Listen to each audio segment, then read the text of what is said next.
I want to say it's session 13. Oh my gosh, I need to look at my where would be content.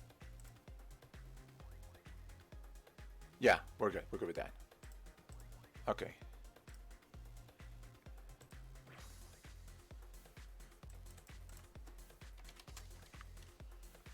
Sorry. No. Great. I'm sorry. I'm making sure everything is set up.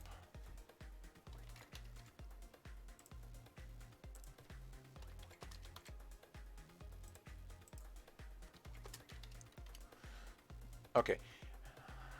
Coming soon. In like 5 minutes, we're gonna start the Great Ace Attorney. Until then, I'll see you guys in like 5 minutes.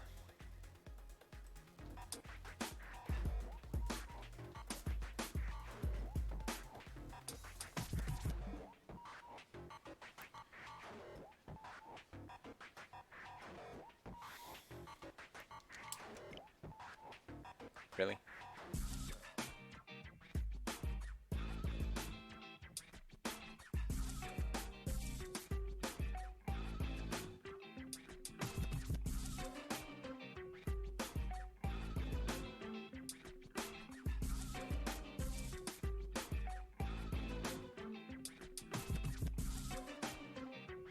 I really should have something for instead of saying starting soon, I'll be right back because I'm back.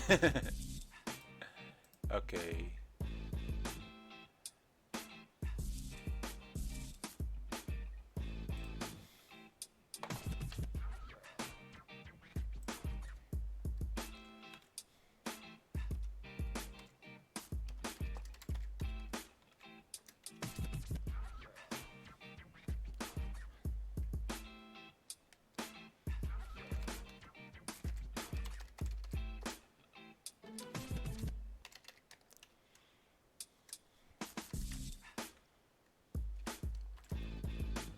All right. I'm hoping that things have changed. Yeah, it seems that things have changed, and I am going to begin. All right. After getting my blood pumping with some of that, let's begin with this attorney.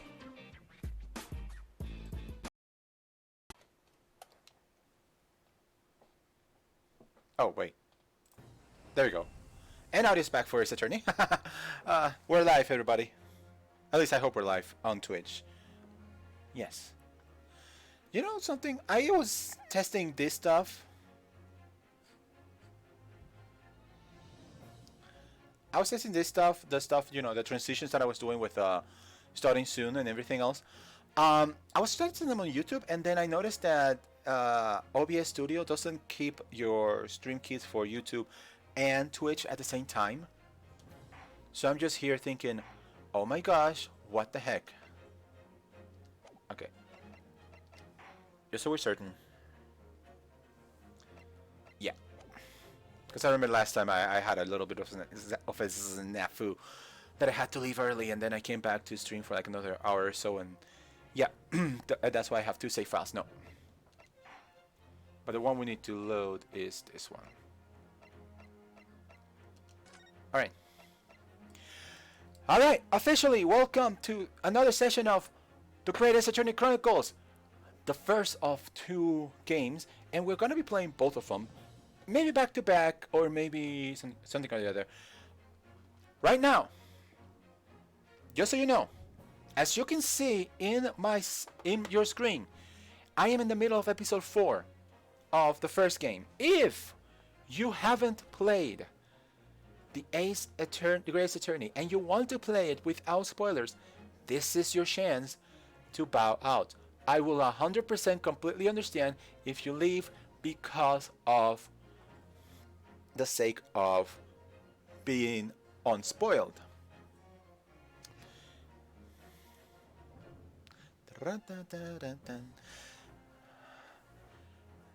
Also, when I'm playing against like this, like the Greatest Attorney, which this is, as I said, as it says on the bottom, my first playthrough. I ask you that if you know how the story goes, if you know the solutions to the puzzles, do not tell me unless I specifically ask. I'm not saying this even though this is session 13. I'm not saying this because it has been spoiled for me. I'm saying this because the game. I'm saying this because I want, people to understand. If more people come in, if I get more follows, if I get more people watching, I hope they understand. Don't spoil the game. I will block or ban people from this channel, from this chat, if you post spoilers. First time it's going to be a warning. Second time it's going to be an immediate ban. I know it sounds kind of serious, but I don't know. I kind of want to get into the mentality of this Attorney story. It's been a week. It's been a week. If I was playing by my old rules, by my old setup, I would have already played 5 more sessions, and I would have been partway through episode 5 by now. However, I want to do this differently. This is why I've been streaming less days. But one thing I really want to do is give more hours per day, particularly the weekends, which is why I started streaming like at 1:20 my time, and this is usually the time I start streaming, 2 o'clock, and that's the reason I'm speaking a little bit more instead of like starting just right now, is because this is the time I usually stream, and I wanted more people to, if there were people that were waiting for me to start at 2, and they're like, he's already streaming, we should go in. I'm giving them time to come in, grab a snack. I got my stacks, I got my fig bars, and I just noticed speaking of fig bars, I just noticed that whenever I eat my fig bars, my nose starts getting a little bit stuffed up, especially in these games when I have to speak a lot. And I'm speaking a lot right now, and I realize it's probably not a good idea, because I will be speaking a lot more. My goal is to be streaming for 4 hours as attorney, so I will be a grand total of almost 5 hours of streaming, meaning this could be my longest stream yet. I'm not planning to do longer streams than 4 hours. This is a one-off, especially since I realized that I have a lot of stuff to do starting tonight and tomorrow. It's to be young, as they say. Not that I'm old. Not that I'm old. No. I'm not old. I'm young and hip and with it. Oh no, I just let my real voice come out. What am I doing? I guess I could say part of the stuff that I was trying to do involves it involves my full release, the full release of the channel, because yes, I like the fact that some people are coming in. I'm glad for the people that have followed me and they're watching me and have watched me and will watch me. And I'm probably rambling around and people are saying like, what the heck is he saying? Why is he talking? Like, can you just start the game already?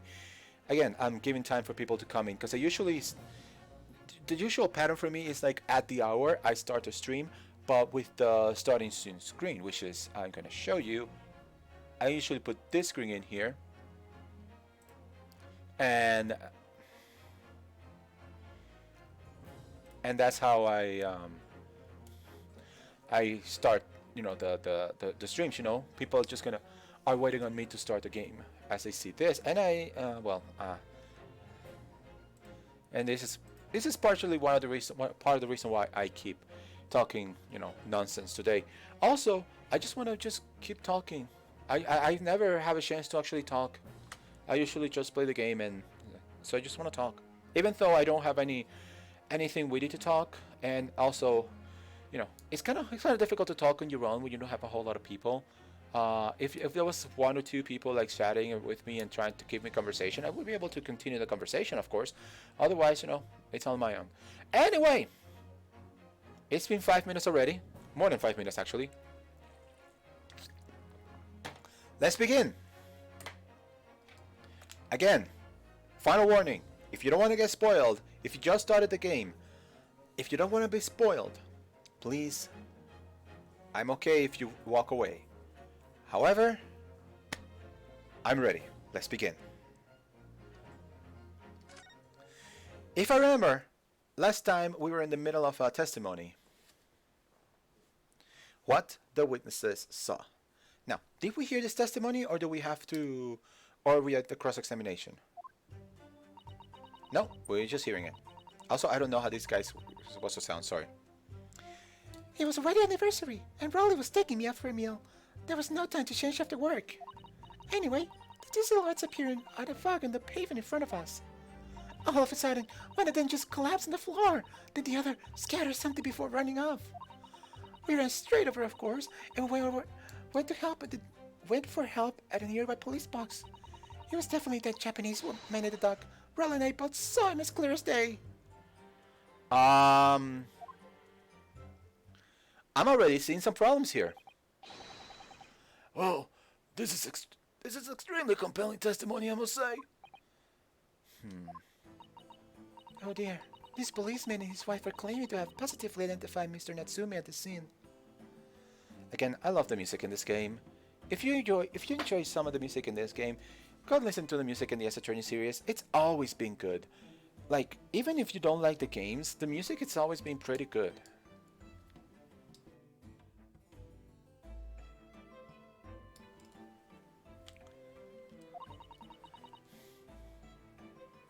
If their testimony is true, the alternative course of events that you established in the summation examination will be quashed.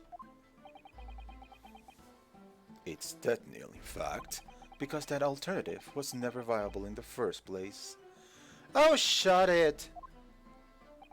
What an unfortunate beckoning. And on your wedding anniversary, too. Oh, I know, but I still managed to go out for the evening with my man. I thank the Lord for that.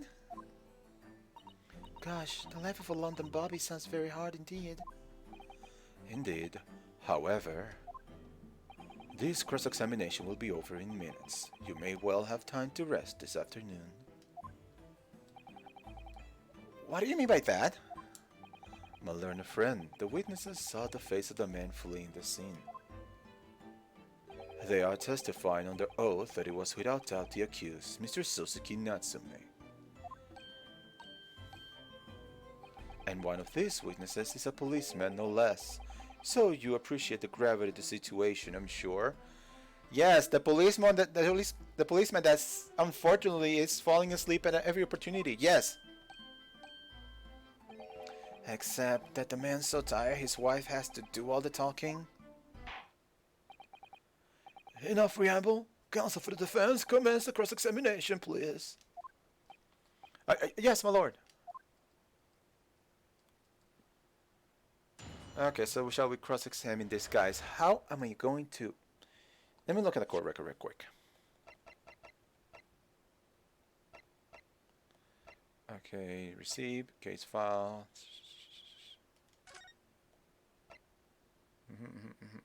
Nothing about the place being foggy and that stuff. Anyway, let's see what we can do. Okay, let's press on this. No time for change after work, you say. Are you also a member of the police, Miss Beat? No, sadly not. It is a job for strapping young men only. Women, children, and the elderly can't even apply.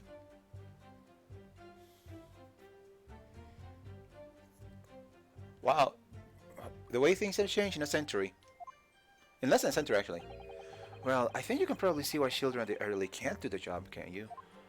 I think Riley looks ever so handsome in his uniform. It suits you down the ground, doesn't it, darling?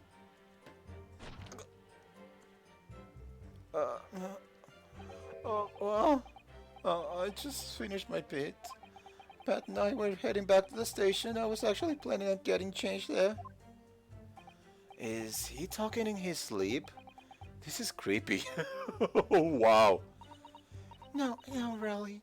I much prefer you in uniform. Some things, I don't recognize you when I see you in plain clothes. Oh dear.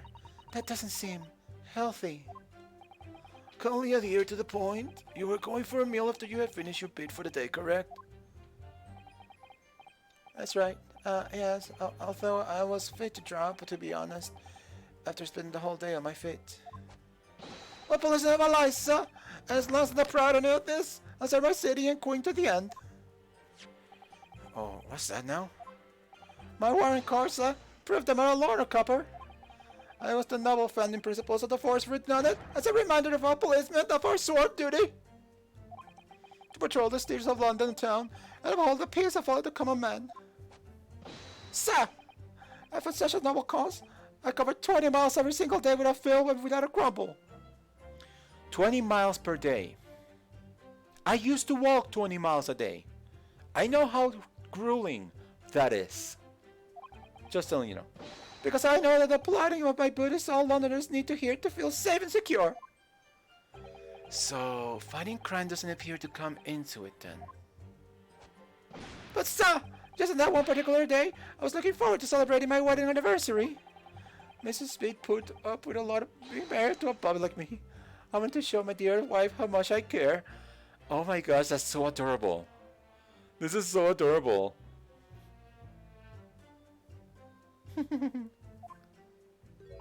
Oh, Pat. Oh, Raleigh. Oh my gosh. I'm sorry, this is adorable. This is just every level of adorable and I love it. Oh, what a charming couple. Their young life is such a joy to behold. If a little over the top, perhaps? And then, kindly describe what happens next. Anyway, two silhouettes appeared from the fog on the pavement in front of us. Hold it! Two silhouettes. That's right. They were coming towards us, walking up Briar Road in the opposite direction. Okay. So... There was a rather plump figure followed by a scrawny, thin-looking man. That doesn't exactly like the victim as pictured in this print. And like Mr. Natsume. Yep. Yes, unfortunately it does. And you're certain that at that time there was nobody else nearby? Oh yes, quite certain. It was dark, but there are streetlights on Briar Road, you see? There was nobody else around at all. Isn't that right, my darling?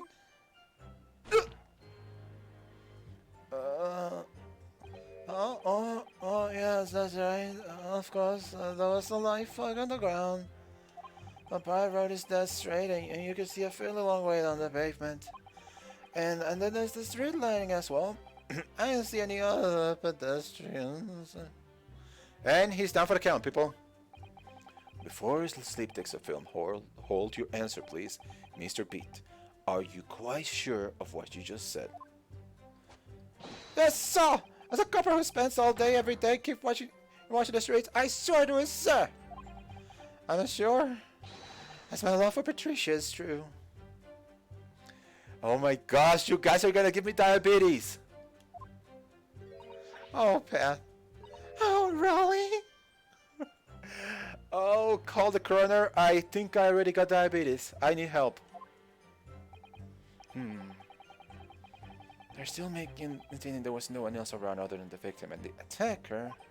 It's starting to seem like that must be how it really happened. It's beginning to seem like there's nowhere to run. Well, that didn't stop Mr. Natsume, did it? He fled the scene all too convincingly. Thank you. I believe we have a reasonably clear idea of the situation just before the incident now. What happened in the crucial moments that follow? All of a sudden, one of them just collapsed on the floor. Then the other scattered something before running off. Here's something I want to know. You saw the two people, and you were sure that you could see the two people. Did it look like the thin person came close to the plump person? That is the question I would ask. Hold it! Scatter something. What do you mean by that? Oh well, I couldn't quite make out what it was at the time. But then when we got closer, we realized what it was. Didn't we, darling? Didn't we, darling?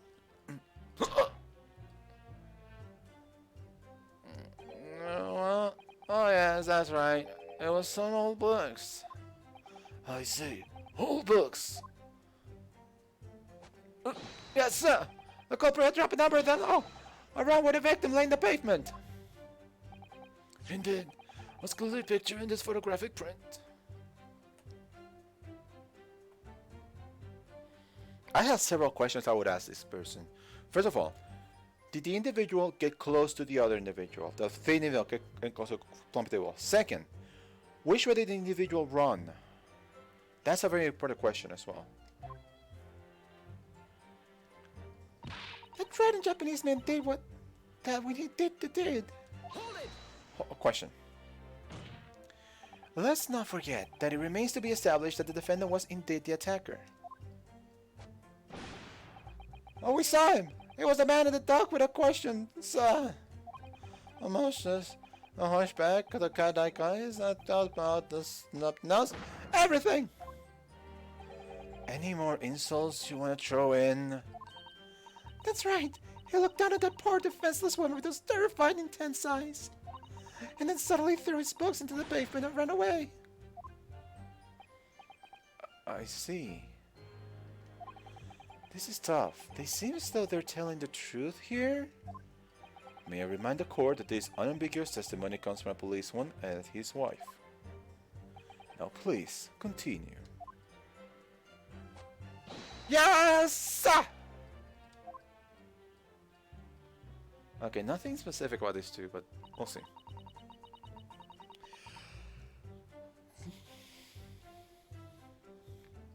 Alright. Hold it!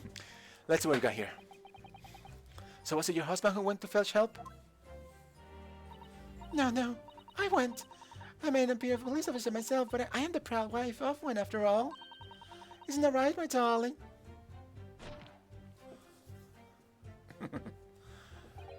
What's so wrong about this case? Oh, well, yes. That's right. I asked Miss Smith to go. I was off-duty by that point. But Bobby's never really off-duty, of course, so I felt obliged to stay and guard the scene. Very laudable, Mr. Beat. Preserving the scene of a crime is a task of considerable importance.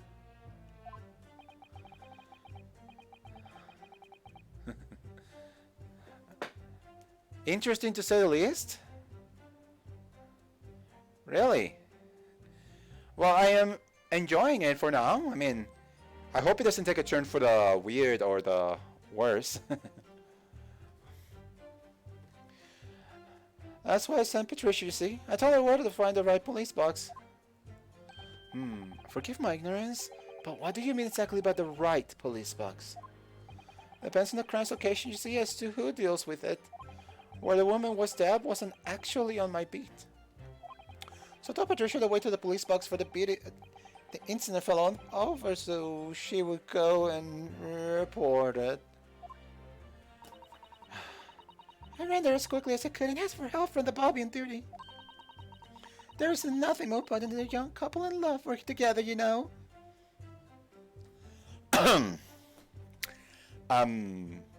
Sure. Yeah. Okay. I'll believe you. Not that I want to see. No, it's okay. What you do under the covers is fine, but you know.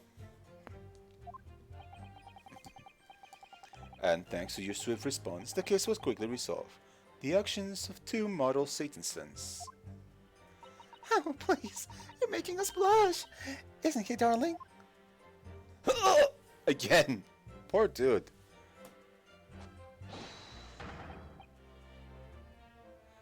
In this day and age. Oh! I see what you mean. I think I see what you mean. Because, yep. I think you mean the mere fact that we're dealing with a Japanese, accused in London. I mean, we had a taste of that in case 1, so yeah. If that's what you mean, of course. Yes, sir. What Patricia said, sir. Eh, he's down. Let's move on, shall we? Okay, so, okay. Here's what I say. How? Hold it! How can you say you saw it clear as day? But surely you would have been able to see his face by the light of the gas street lamps, would you? Oh my god! Oh! Oh! Oh! Poor guy.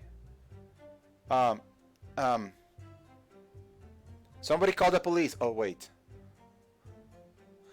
We absolutely could. Us Londoners have exceptional eyesight, I have you know. Right. The light from the streetlights was more than enough. And my husband's already told you that the fog was only light, didn't he? Yes, and what of the fog? We're famous for it across the globe, I believe.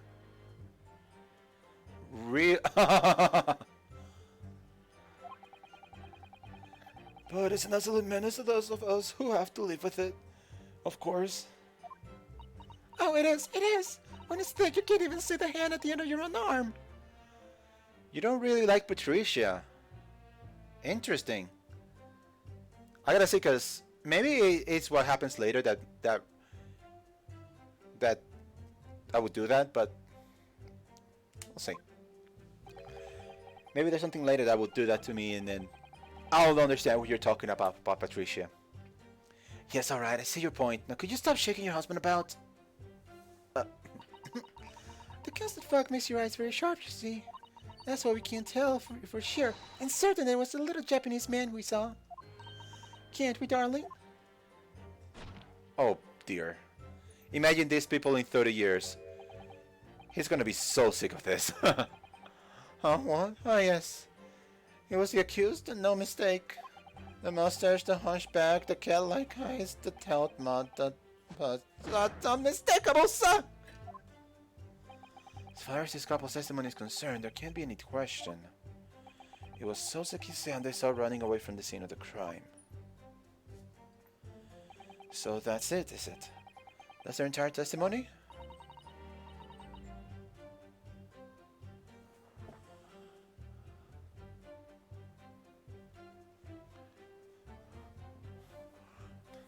Usually mix occur in times and maybe loosely later.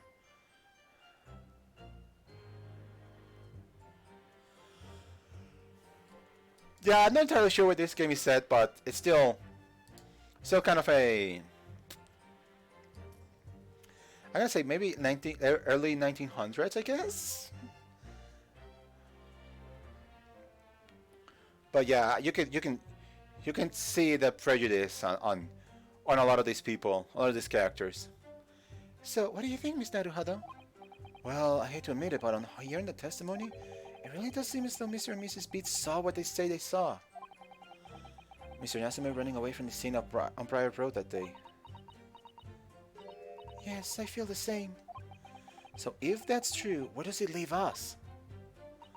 The members of the jury are sure to call for a guilty verdict after this testimony. Oh no. Then what do we do? You have to have something, Susato, please. If Kazuma-sama were here, what are you trying to say? I think he would try to find a contradiction somewhere else within their testimony. What do you mean somewhere else? Their statements about seeing Mr. Natsume in a call. Calling them into question won't help. But if you can identify some other part of the testimony which appears to contradict the facts, you might be able to discredit them, to make the jury doubt that their pair's memory of the date is accurate. Oh, right. Put simply, we must focus on finding the discrepancy in their statements elsewhere.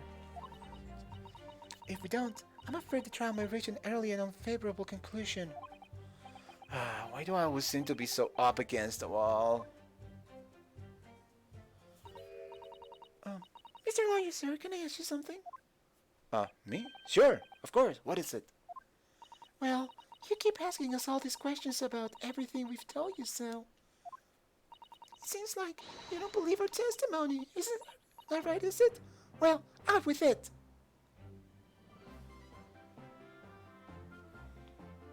Patricia? It's just my job. What? No. It's really not that at all. My husband's a policeman, remember? I know what I saw. I remember every last detail, everything, like... Oh, I know. What about the books the man dropped? I could tell you names of every single one I could. Every single one. Oh, you are. You are getting your. Oh wait, I can't read it from here.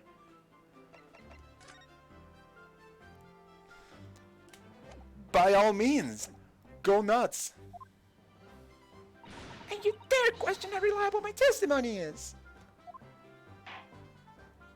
That will do, Miss Pete. No, it won't do at all. The Japanese lawyer has no idea what I'm capable of. Ah, there you go again. Even if I decide to forgive him for insulting us, don't think for a minute that Raleigh will. I really didn't mean it to cause offense, but please put your husband's fists down. Perhaps you would like the opportunity to supplement your testimony, Miss Pete. Mrs. Pete. Might that appease you? Thank you, my lord. That was said all things nicely. What do you need, darling? I think he's out. I couldn't tell you the names of the 4 books he dropped at the scene. By all means, go nuts. Yes, we know that there were books dropped at the scene of the crime, as you say. Those purchased by the accused and the nearby second-hand bookshop on the day in question. After admitting to the police station, I decided to have a good look over the area for good measure. And I'm a proper business wife after all. I did it for Rowley. And what was your husband doing at the time? Oh, he was lying Down in the snow. I'm so sorry for this dude. Oh my gosh, he should get like a less demanding job, like a warehouse worker or something, working on the mines or something. He works ever so hard, you know, ever so hard. Don't you, my darling? Interesting way of guarding the scene of the crime. Well, Mrs. Pitt, seeing as you're relegated to court with tales of your powers of recollection, will you be so kind as to recount the titles of the books you observed at the scene? I'd be happy to. Now, are you all listening? Oh, by all means. That was the picture of Monsieur something or other, and what's its journeys? Then there was a meal for someone, and the last one was definitely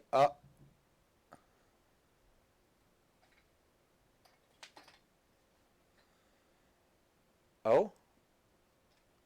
Wait a minute. Hold up.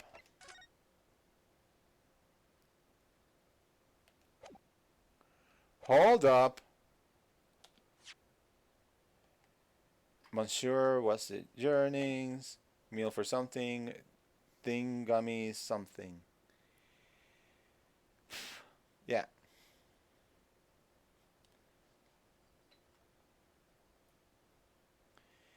I don't know what kind of job you could do in the early 1900s London that would be good for, you know, having a good sleep schedule. I mean, it was the 1900s, early 1900s, so yeah. I feel so sorry for this guy. you see? Yes, I see there are 1 or 2 holes in your memory. Well, they were along those lines, I'm quite sure. There were indeed books found at the scene. I'm sorry. There were indeed books found at the scene with titles along those lines, as you put it. Well, what did I tell you? So, I think it's very mean the way you've been implying that my testimony can't be trusted. Don't you agree, darling? Poor. Oh my gosh. Okay. I'm guilty, man. Stop. Drop the gun, please. Anyone who says my Patricia will have to answer too. Huh? And he's back down. Terrifying. Yes, she really is terrifying. She really is terrifying. So that's it, is it? That's their entire testimony? What do you think, Mr. Naruhado? Well, I hate to admit it, but on hearing the testimony, yeah. Yeah. Okay, we already heard this. Yeah. Yeah, we already heard this. Okay, we need to go back to that statement. Okay. Pretty sure that we have to press present over there because she said one book too many, but there was no 0.2%. So let's see. Okay, hold my hand. I think this is it. Objection. Yes, this is it. Good. So, you're saying there were 4 books? That's right. I remember all of them. The picture of Monsieur Somebody, What's It Journeys, a meal for someone, and the thingamy's something. I'm sorry, Mrs. Pete. But there is a fundamental flaw in that statement of yours. Oh no, what flaw? Simply that at the scene of the crime, there were only 3 books, not 4. What? This is the receipt from the bookshop where the defendant bought his books. Your books? Yes, any details Mr. Nasume's purchases that day. But as you can see, only 3 books are listed. Only 3? No, that can't be. I remember seeing them. There were 4 books, I tell you. 4 dirty bulb books. Oh really? Have a good look at this photographic print of the scene of the crime. As you can clearly see from this evidence as well, there are only 3 books. Like, I know what Ryunosuke is trying to do, but this is kind of flimsy when you look at it on face value. But I just don't believe it. Oh! I saw them there. I saw it. I saw them. So, Ryunosuke, you might want to brush up on divorce law, because I think that's going to be your next case. Whoa, poor dude. No, madam, I'm afraid your powers of observation cannot be relied upon. So, it cannot be denied that though you say was a defendant you saw, you could very well be mistaken. Oh no. No.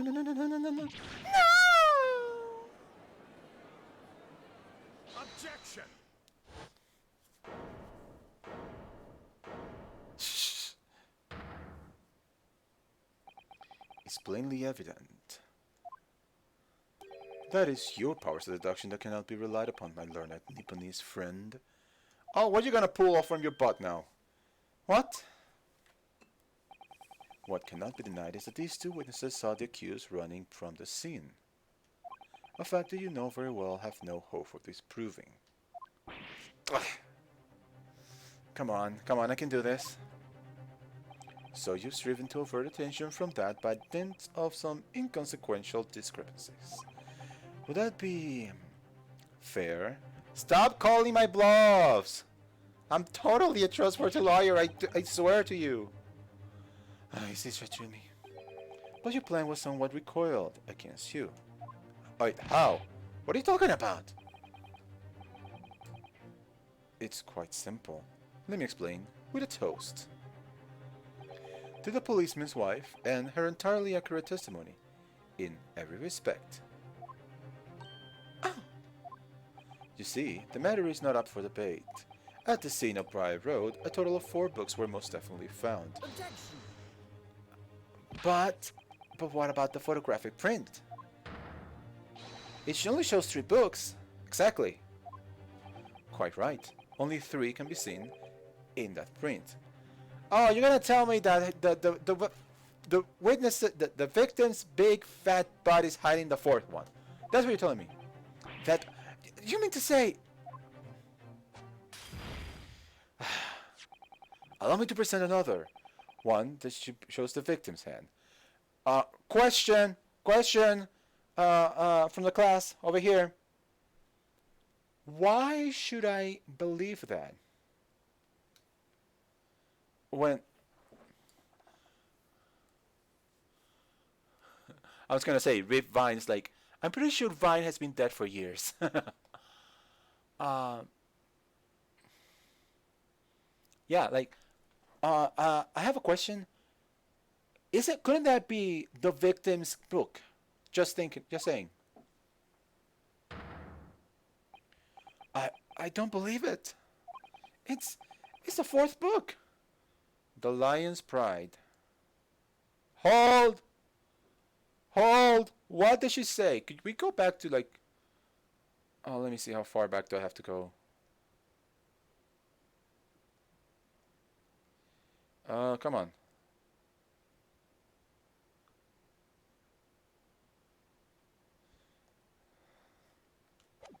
The thing will be something. Are we sure to... I'm sorry. Does that book look half-bitten to you? Who was hungry enough to bite into a book? As you will observe, the fourth book was hidden from view in the original print by the victim's torso. No. No!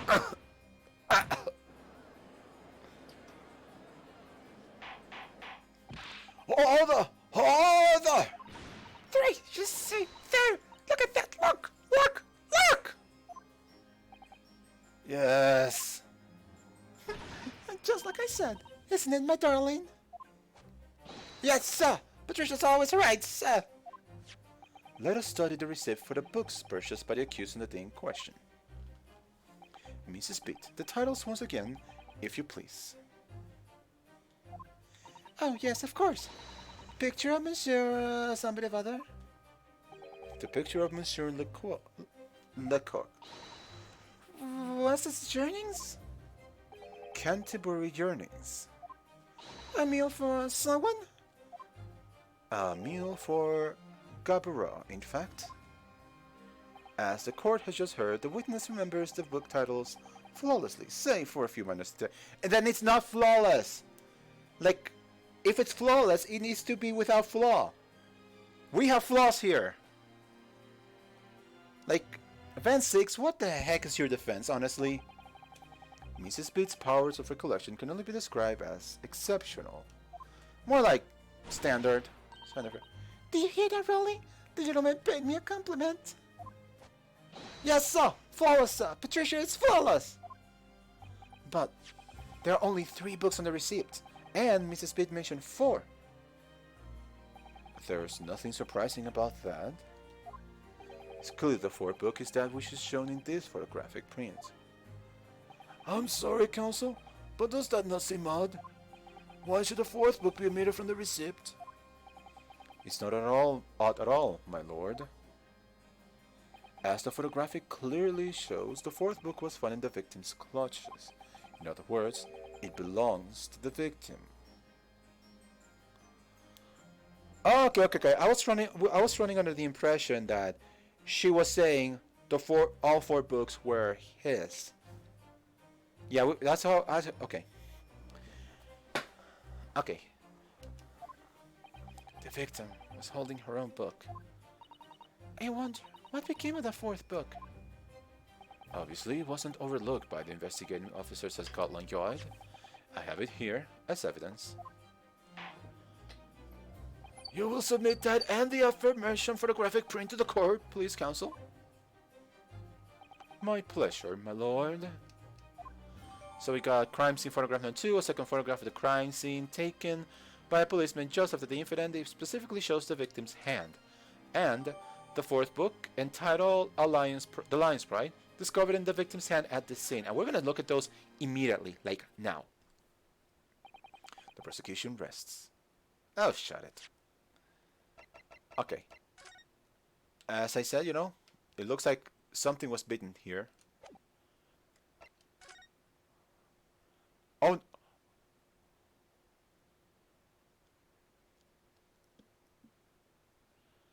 Hey.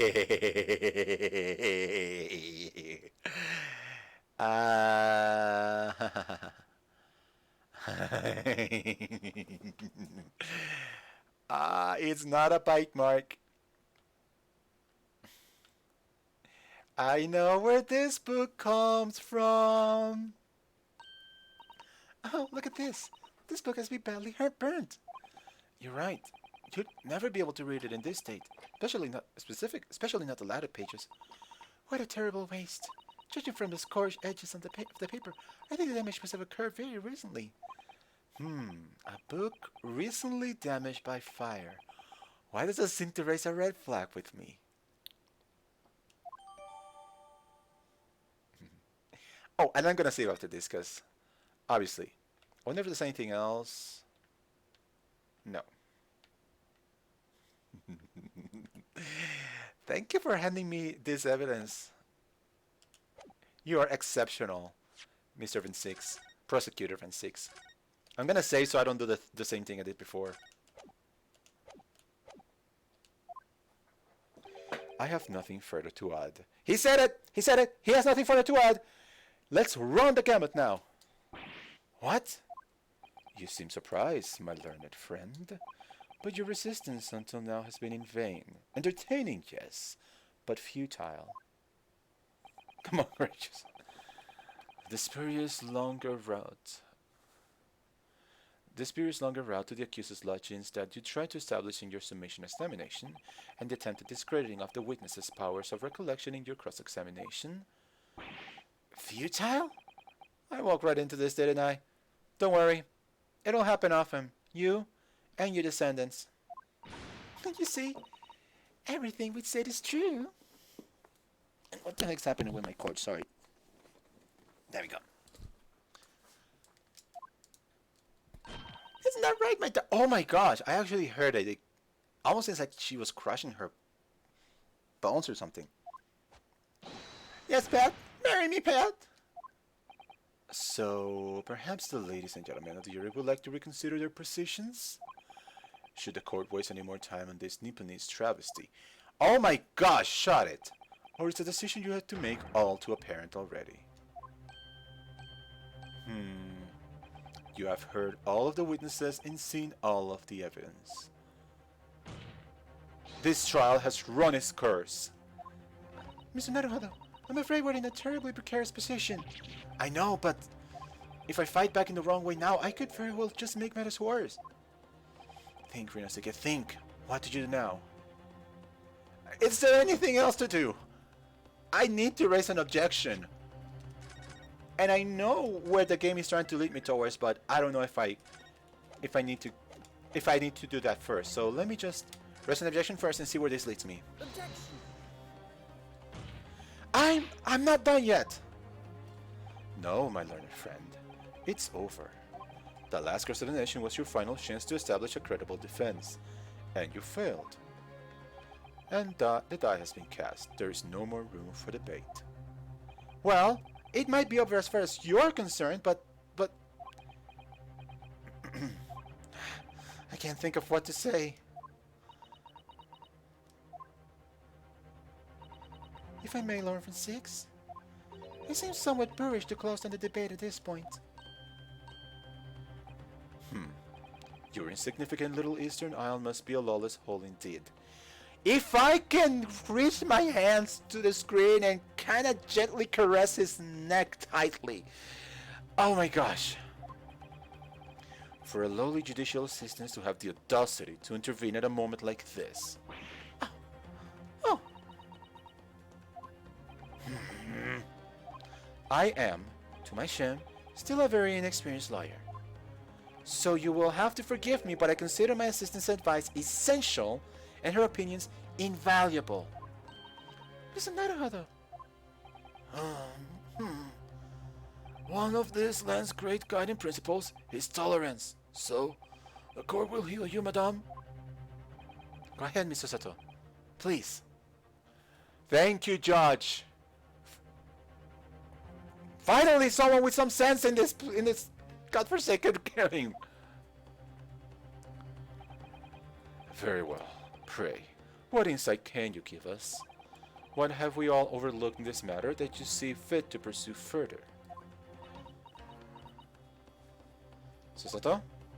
Well, the court has been presented with new evidence, but only after the last cross-examination finished. I see. And you believe that this new evidence warrants further examination, do you? Come on, guys. Miss Naruhodo, what do you think? It's just possible that this new evidence might be the decisive proof we've been waiting for. The judge is sure to ask the members of the jury to announce their leanings in a moment. Right. And of course, he's sure to ask you to explain what the crucial piece of evidence is and why. So we must take this opportunity to examine the newly presented evidence as thoroughly as possible. I believe I already did, so I understand. And thank you, Miss Susato. Okay. This is it. Susato has managed to win us one last chance here. Let us not ruin this. Can't let it go to waste. The defense wishes to present evidence, my lord. Oh, what you gonna do? What are you gonna do, Dracula? Very well. The defense may present one further piece of evidence. Evidence that apparently offers a profound insight into this case and has either been overlooked. Okay. Here's the thing. I obviously need to present a new piece of evidence, but what if that is not the actual choice? Also, base Susato. Susato is amazing. Lovely. In the pantheon of the great Ace Attorney characters, she will stand. Sorry. Alright, if this is not the right thing, at least I made a save. So I can save scum. The evidence in question is what we can see from the newly presented photographic print of the crime scene. This is one of those instances where either or would have been okay to present. Perhaps. The fourth book, found in the victim's hand. Objection! We have already discussed the fourth book at length. Other than it being in the victim's grave at the time of the incident, no significance has been attached to it. Pursuing the matter further would be a flagrant waste of the court's time, as you well know. Yes, I'm afraid, counsel, I must concur with the prosecution on this matter. When I afforded you this opportunity, you led the court to believe that the evidence in question contained a high, thorough, undiscovered clue. So I must insist that you elaborate, counsel. You will identify this clue at once. Do I make myself clear? Oh, yes, my lord. It's, Miss Naruhado, I believe the prosecution is trying to avoid a thorough examination of the evidence. Which means you may very well be on the right track. Oh, what are you hiding, Dracula? Are you trying to hide something from me? Yes, I think you might be right. So, counsel, precisely where is the vital clue to this case which this fourth book conceals? Simple. It is right here. No, it's over here. It's over here. I didn't think this was gonna come into play. The burning, the small fire. But you know what? I would ask the court to observe the back of the book in question. The back? What do you... Good gracious!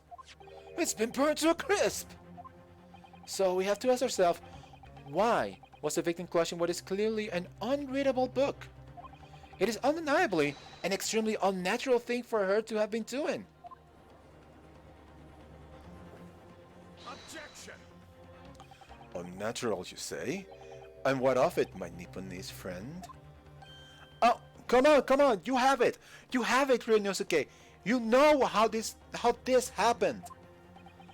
Were I to concede the point, if it bears no relation to the case, there is nothing to discuss. So, should you wish to assert that this fire damages some veiled clue as to what happened that day?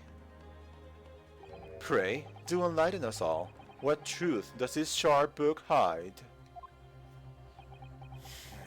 You're hiding something and I know it. A sharp book. There is just one possibility here, which I can't quite bring myself to rule out. It's an outside chance, certainly, but worth a try. Alright, I'll explain my theory. Don't keep us waiting any longer then, counsel. Explain this theory of yours. What are you suggesting that you can ascertain from the fire damage this sorry tome has suffered?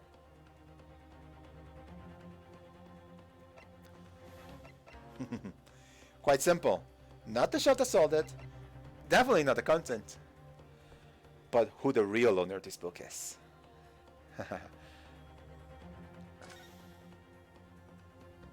My lord, the burn on the back of this book reveals a startling truth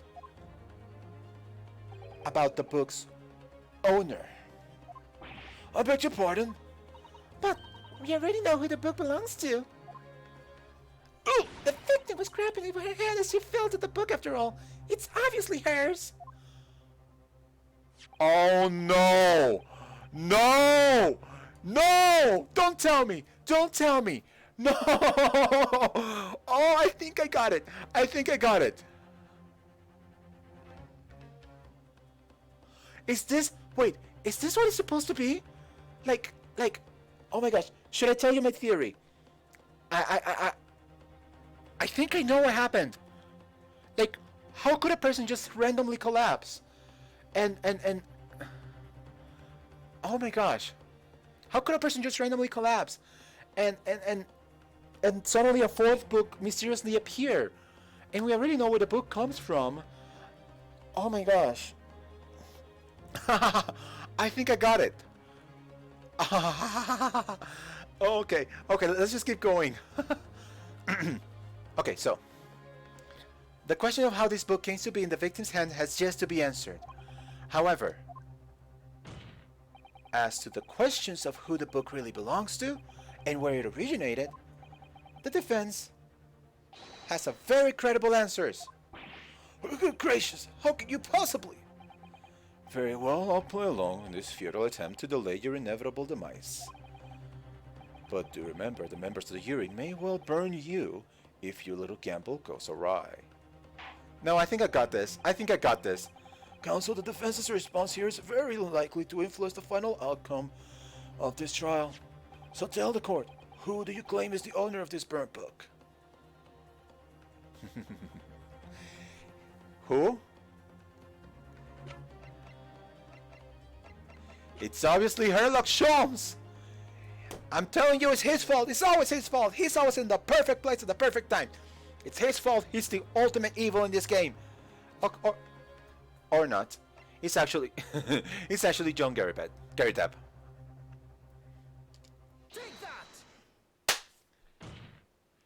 The answer is that the book belongs to the couple who own the house where the defendant has his lodgings. A certain Mr. and Mrs. Gary Depp. The landlords. Yes, it was him. He was the man behind the case. He was the one pulling the strings all along. And whether this is some extraordinary coincidence or some kind of fatal work, I don't know. But of all the people in London, one of the 6 chosen for jury duty in this courtroom today is none other than Mrs. Gary Depp herself. Oh my goodness, me? I think you must be mistaken, sir. I'm not Mr. Gary Depp's wife. I'm his maid. Things will be so much easier if you would just drop the pretense. Alright then, how about a simple question for you? Have you ever seen this book in Mr. Gary Depp's house? I would never presume to know all the books it keeps, sir. Objection! This is outlandish behavior. This woman is the accused's landlady, you say? You implicate this hard-working member of the public. You besmirch her without a shred of evidence. Your actions are unforgivable. Objection! Stop right there, you idiot.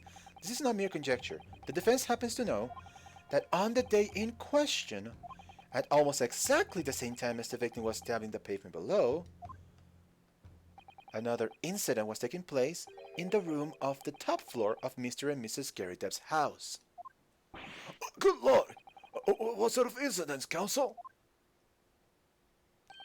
A fire, my lord. Ah, this gonna be good! Afraid to say it was happened in the blink of an eye, you know. The whole place filled with smoke. Couldn't see a bally thing. Didn't take long for the fire to spread, of course. The bally furniture is darn going up as well. Worst of it is, I lost a favorite book called The Lion's Pride. Oh, he did say it in passing. I completely forgotten. The Lion's Pride? By Jove! The very same title as the subject of this debate! Dear me. Objection! This is reasonable. All you've told the court is that a book by the same name was involved in a fire. In which case, it would be reasonable to assume that it was burned to ashes. And entirely unreasonable to infer that it magically removed itself from the scene of the crime. Perhaps it would make more sense if I told you that the cause of the fire was marital discord. Without going into details, it appears that Mrs. Garrideb was considerably enraged. Apparently, she continued to attack Mr. Garrideb even amid the flames. Oh! Oh, wait a minute. Hold up. Gotta make sure. Ah, ha, ha, ha, ha, ha.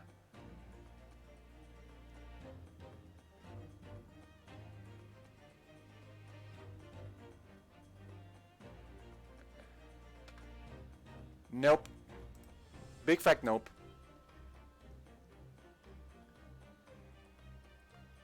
That's gonna be a nope.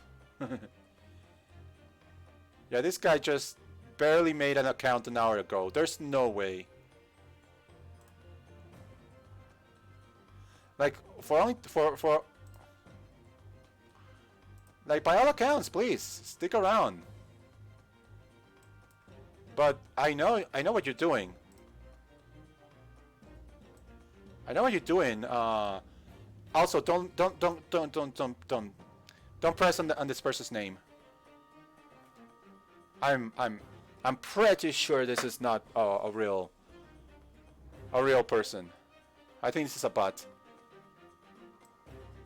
But by all means, if you're gonna stick around, like you're gonna give me that extra follow, by all means. Otherwise, I'm gonna have to fix some things. Otherwise,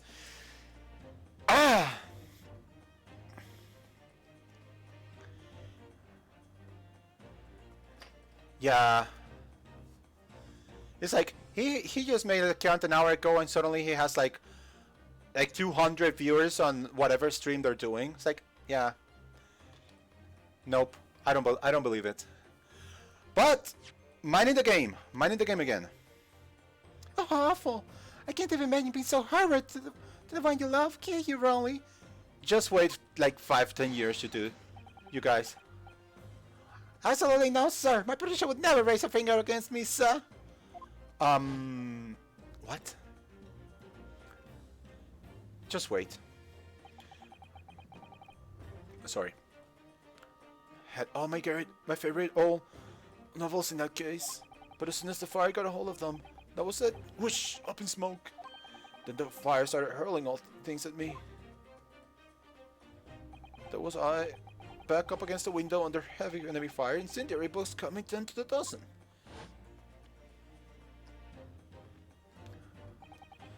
The man has his back up against the window, and he had burning books thrown at him. Goodness gracious! Are you suggesting that the book was thrown through a window and landed coincidentally at the scene of the crime? Objection! No. A thorough investigation of the surrounding area was conducted the very evening of the incident, and there is no report of the Garrideb's window pane being broken. That's quite true. We also saw no sign of broken glass when we visited the Garrideb household. But it is not conceivable that the window was open at the time in... Not even remotely. Let us not forget the season and the chilling weather that accompanies it. Sheesh! No Londoner would ever leave a window open in the middle of winter. Remember that there was a fire in the house! Oh my gosh. There was a fire in the house. Of course I would open the window to let the smoke out. Does the defense postulate this scenario in all seriousness, counsel? Do you earnestly claim that the book found at the scene was a flaming projectile thrown by Mr. Garrideb's wife? Yes, I believe it's a possibility, my lord. Of course it. What? Who said that? Oh, of course it's you. Well, I hope that everyone can see you for what you are now, you little foreign trickster. Oh, you. You call yourself a lawyer, you're just a coward. I mean coward. Really? Claiming our little tiff set the whole neighborhood aglight. Honestly. Implying that I'm merely posing as a maid for appearance's sake. How could you? It's nothing to do with this Beasley case, not any of it. All you've done is sully our family's name. No, I assure you, that was never my intention. Oh, Dracula needs to chill. Like, given like a couple of bottles of grape juice, he will be very chill after that. Dragging an upstanding citizen's name through the mud simply to divert attention from your failing defense.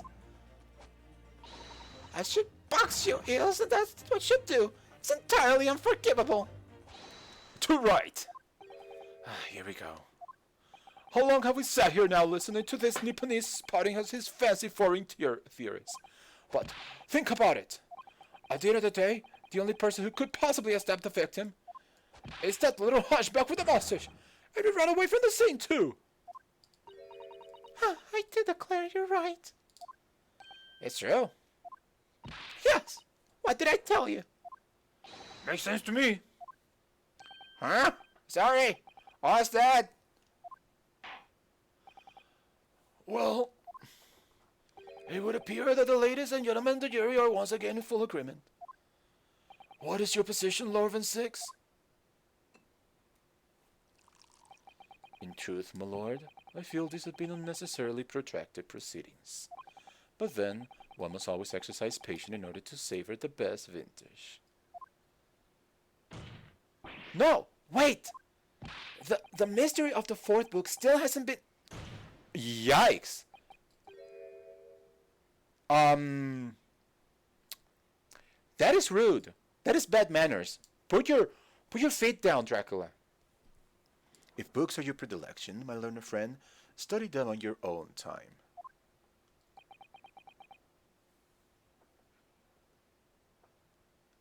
Did he have a beard? Huh. I need to remember. I need to look back into that.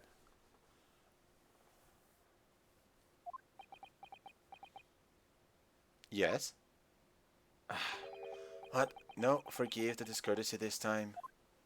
Yeah, he's just being rude this time. In that case, ladies and gentlemen of the jury, you will now state your individual decisions regarding the defendant's culpability for the court to hear. Guilty. Guilty. Guilty. Guilty. Guilty. Guilty. Oh, we're doing this again.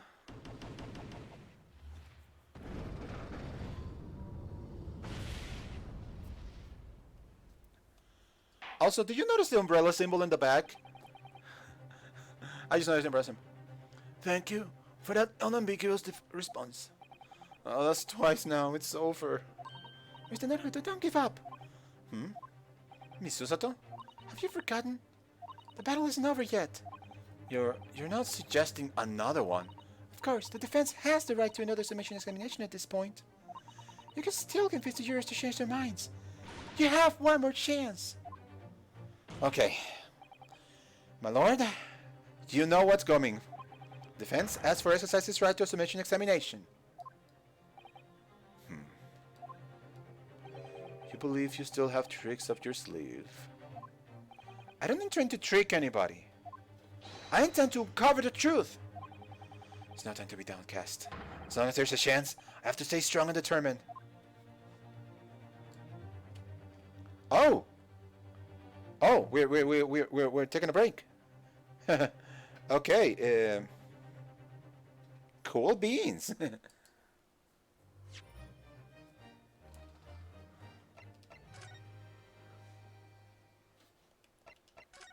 Okay. Let us save real quick. Just give me a second. Water break. Yeah. Woo. Okay. I think. Let's just. Yeah. Let us continue. Let us continue. We can keep going. We can keep going. I need to know what's gonna happen now. Can we actually do this submission examination? I have considered the defense's counsel request for a further summation examination of the jury, and I have determined that the court must uphold the defense's judicial right to its procedure. So, counsel, you will now proceed with your second summation examination. I presume the jury is ready, Mr. Foreman?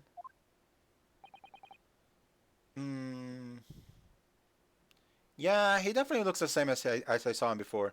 Besides, it's barely been like 2 days since the last case, so in-game. So, it would have been weird for him to have just changed his appearance. We are, my lord. Very good. In that case, I must ask you to state clearly and concisely for the court the grounds of which you find the defendant guilty of this crime.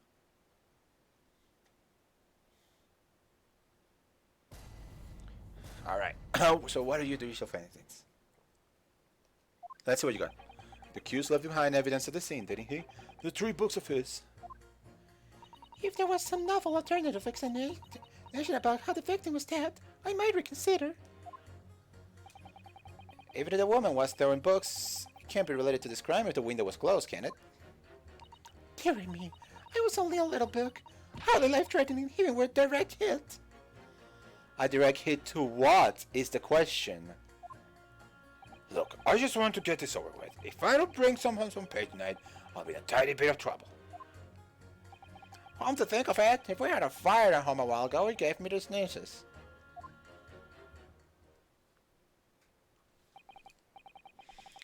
Oh yes, considerably more tangible arguments from all members of the jury this time around, it seems. Not really. With one notable exception, of course. My learned student friend was unable to find a fault in the previous witness testimony. So the court must accept the fact that he was indeed accused seen fleeing from the scene. And moreover... Yikes, man. No one else was even at the scene to commit the crime. Well, if the eyewitnesses are correct, it would seem as if the conclusion is somewhat set in stone. I fail to see how it can't be argued any other way. It means I'm afraid that during this summation examination, it's essential that you establish some other tangible explanation for the facts. And I think I know what it is. But how? How could it constitute a tangible explanation here?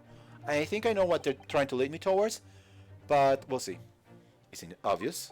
Who stabbed the woman and how? Those 2 details are all you need to provide. Okay. This is the knife, right? So my question has always been that this knife has a missing tip. So I have to wonder, where does the knife come from? Where's the tip of the knife, if at all? And I don't know. It just feels weird. A knife with no tip. Also, I should mention, if this was just recovered from the victim's body, where's the blood? Like, this game is not shy of showing blood. Where's the blood, though?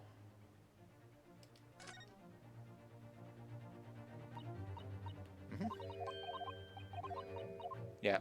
Also, it doesn't come off as, hey, this is new evidence, so... No, I'm sorry. Pressing the wrong button, sorry. So we'll see. Simply give us a name and a method by which the attack was conducted. And there I was thinking this might be hard. But Miss Naruto, you have to do it. Otherwise, it really will be where the trial ends. No pressure then. That's quite enough preamble. Proceed with the summation examination, please. I presume you are prepared, counsel? Yes, my lord. Right, Ryunosuke, focus your mind now. Ow. Clearly the key to the summation examination is going to be juror number 4, the maid. Or should I say, Mrs. Gary Deb. We have a book that disappeared from the Gary Deb's house in the evening of the incident, and the 4th book found in the victim's hand. We need to make sure they're one and the same, and 2, I think that's the attack weapon, the book. There must be a way to link the 2. Yes, that's what we have to find. Using everything I've learned in my short career so far, whatever it takes. Don't forget to keep a kind of Mrs. Garrett up in how she reacts, even to things other people say. Right.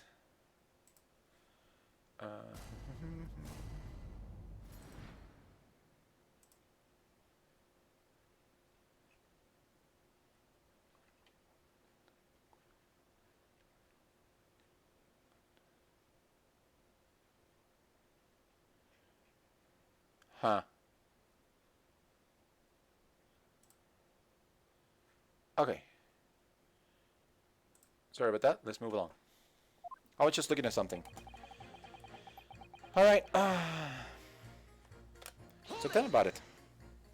But as we know now, there were 4 books, not 3. Well, what difference does it make? Oh, wait! Huh. The second part of the 4th book, in fact, belongs to the Fennis Lander. Yes, that's the part I have a problem with. Okay, I could do this.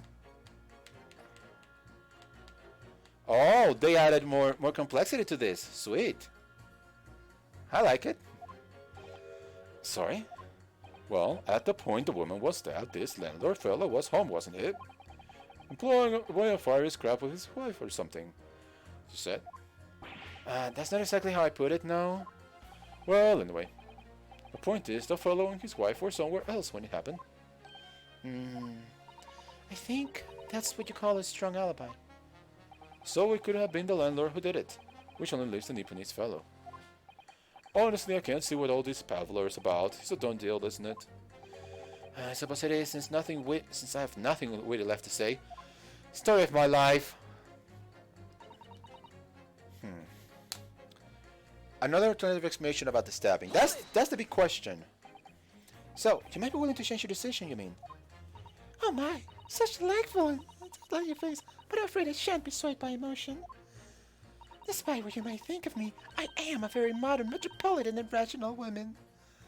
Oh dear. Thank you for reminding me of a certain movie that I watched a couple of months ago. You know, if my friend Wind were here, I don't know if they are around, they would know about what movie I'm talking about. That's great. If one reads the morning papers, it's all forgotten by tea time, isn't it? So I read them in the first place. You see, modern, metropolitan, and regional thinking, wouldn't you say? Not at all extreme. Wow, this woman is... okay, I'm not gonna say what I'm gonna say, but I was gonna say this woman has some really interesting views. That's what I'm gonna say. As I see it, a overwhelmingly suspicious Japanese man has been implicated by an overwhelmingly strong testimony. Despite 1 or 2 minor puzzlements, I do declare that the man is overwhelmingly guilty. Modern, metropolitan, and rational logic, wouldn't you say? Overwhelmingly. But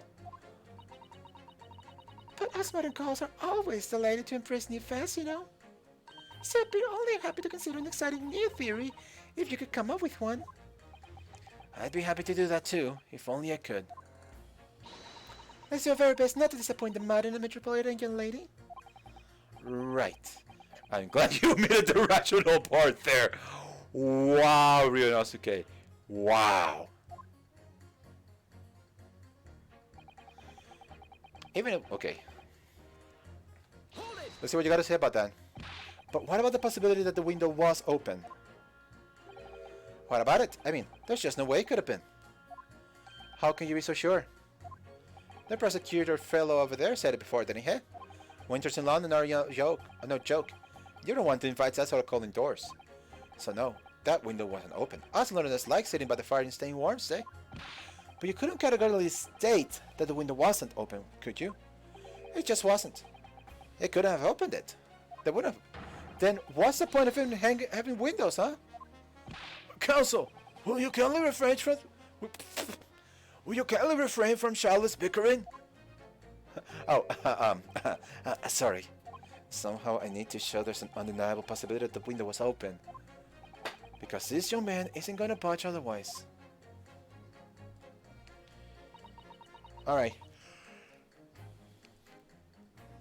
What do you mean what direct hit?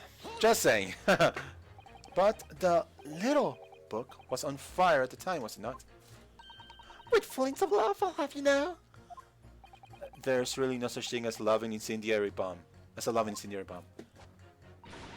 Well, he brought it upon himself. It's playing with fire to betray a fiery love, isn't it? Well, don't you agree? Well, any kind of betrayal is certainly a bad thing, yes? But I think the argument might have arisen out of your own misunderstanding, Mrs. Carrie Deb. I like how the other guy just avoids that like a pro. Never you mind that. The point is we're just having a jovial little dispute. Nothing more. I mean, it looks like he's avoiding it. And I won't have any more of those suggestions that it was anything whatsoever to do with this crime. Right, well, we'll see about that. But what about juror number 5? Doesn't he seem to be turning a hair at Mrs. Gary Depp's relentless onslaught? Sounds as though he's used to it. What a gentle soul he is. Poor man. Okay. Okay, dude, calm down. If you just want to get this over with, how can you sit there and say something like that? A man's future, a man's life is at stake here. Well, him and me both then. It's like I said before. What? I told you already. I'm a day laborer, aren't I? If I don't bring home some ready with me tonight, he'll find me floating face down in the Thames tomorrow morning. What? You heard me. My missus isn't one to mess around, you know. She can be fierce, you believe me. Another shining example of marital bliss, then. Situation like this cropped up the other day. It was, you know, it's funny. I can't quite remember. Sorry? I was too frightening, that was the thing. Once I blocked it out. Helpful. Very helpful. I'm wondering if Mr. B would ever be dragged into the things by his scarf. Oh boy. Give them 5 years. I'm sure it'll happen. Don't even go there, Mrs. Sato. There must be some way to jog his memory about this. Come to think of it, I'm sorry. Come to think of it, we had a fire home a while ago. It gave me the sneezes. Okay, I think this is what I want. Hold it! Does that have anything to do with your decision about the defendant's culpability in this case? Sorry? What was that? You'll have to speak out, Land. Could you tell us more about that fire? It was last winter. My grandchildren baked me a lovely cake for my birthday. There are 75 candles on the top of it. What a sight to behold it was. You put candles on a cake? What was the kind of devil worship? Culture shock. Oh, of course not. It was an angel cake. To celebrate my birthday, obviously. It seems there's a common custom here in Great Britain, Mr. Naruhado. Anyway, I mustered all my puff to blow them out. Only I must have blown wrong somehow. The flames didn't go out, but candles went flying all over the room. The furniture caught, and everything went up. The whole place was filled with smoke. Definitely sounds like devil worship to me. Chill. Chill, Ryunosuke. And by the sneezes, I presume you mean a cold, but how did you catch a cold from a fire? Or fiasco it was, the grandchildren, bless them, threw water over me as they tried to put out the flames. And then, because the whole room had filled up with smoke, of course, we had to open all the windows to clear it. The windows. The biting winter air rushed over me like the devil dancing on my grave, it did. I caught a terrible cold from it. Put me in the hospital for a while. Won't forget that birthday in a hurry. I knew it was devil worship all along. Oh, Ryunosuke. Never change. Something about this old man's story is playing on my mind for some reason. We need to demonstrate who, apart from Tsunasame, could have attacked a young woman in the street, as well as how he or she could have done it. Yes, but once again, the jury's statements are full of personal prejudice. A lot of them seem convinced they're right, even in the face of logical arguments to the contrary. If you're gonna need to put them against each other I think you're gonna need to pit them against each other to force them to accept an alternative explanation. Yes, I don't necessarily need to find contradictions between the assertions, just a connection might do the trick.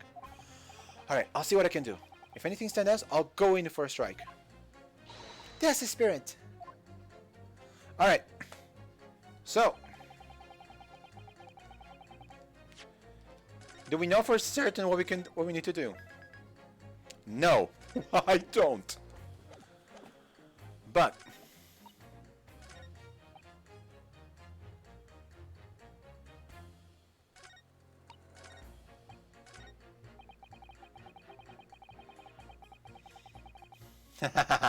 he changed what he said. This is what I want. Hey dude. Hey dude. You forgot the part about the fire. Objection. These two your statements clearly contradict one another. They do? How exactly, Counsel? Don't put me again. I told you it wasn't me. Huh? What was that you say? Speak up, lad. Speak up. You're number 3. Don't you see? Huh, me? See what, sir? Did you hear Euro number 6's account of his birthday celebrations last year? It seems, despite being a Londoner, he once opened his windows in the middle of winter. Oh, yes, of course, because it was an emergency. I mean, obviously, if the room is filled with smoke from the fire, then you'd be mad not to open the... Exactly. Gotcha. On the day in question, at the time of the incident, there was a fire in the Gerardep household, and Mr. Gerardep had the following to say about it. The whole place filled up with smoke. Oh, my hand!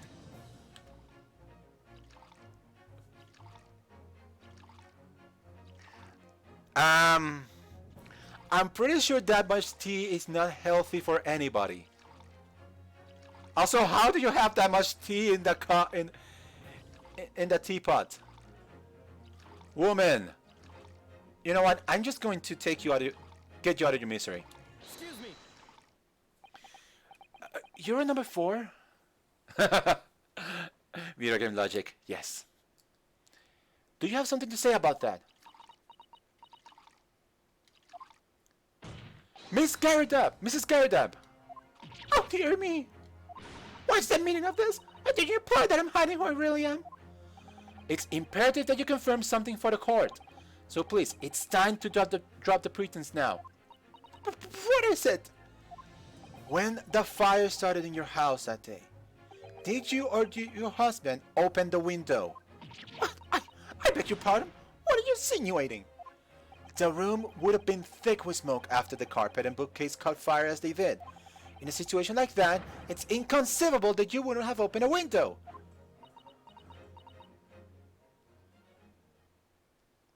What do you have to say, Mrs. Garrideb? And what if we did? Oh, all right then. Yes, you're right.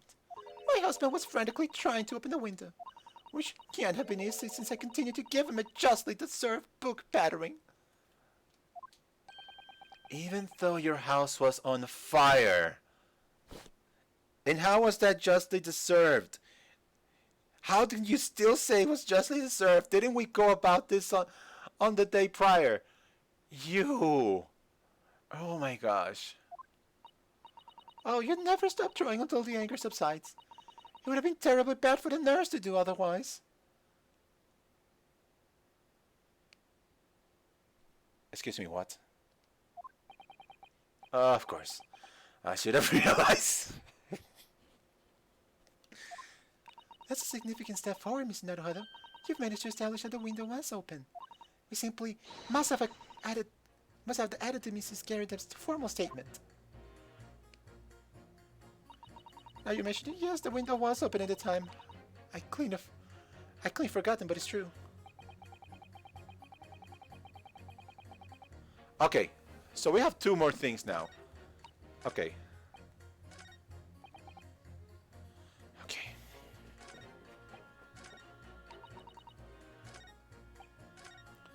Okay, so now what? That's the question. Because like, okay, the window could have been open, but no, the window is open. So if the window is open, Should we press? Hold it! Okay, so the fourth book found at the scene of the crime shows very obvious signs of fire damage. And the title of the book is The Lion's Bride. The same title, in fact, as the book that Mr. Carradine told us he had been reading. Well, I really couldn't say. On the day in question, did you or did you not throw out your husband the copy of The Lion's Bride that he had been reading?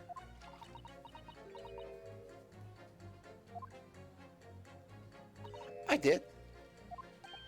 Okay, we're getting for. It was the first thing I could lay my hands on, so I hurled it straight at him.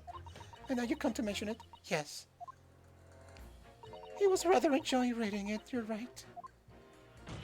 Alright, so why didn't you not reveal this information to the court from the outset? Because I couldn't, you insolent little man, I didn't remember. A chance like that, you pick up and throw whatever you can lay your hands on. That's all you know. I really don't. I barely noticed I was throwing a book, much less that... Where are we going with this? Interesting. Something you gotta say, my brother? Excuse me. What is it, Euro number 5? You know something? I remember what it was. That memory I blocked out. Huh? It was listening to what this granny was saying, but it all floating back. Psst. Who are you calling a granny, you cheeky devil? I'm Mrs. Garrett, or the maid, I'll have you know. The man doesn't even flinch. Please tell me that's not because he just used to being hit all the time. Poor man. It was about 2 weeks ago. I just got back home after work. I put my hand in my pocket for the wages I just earned today and I nearly died. There was a hole. Every last penny had dropped out. Oh dear. What a disaster. Moving on. You haven't heard the half of it, boy. Huh? The wife was cutting up some chicken at the time. Oh! Oh! Yikes!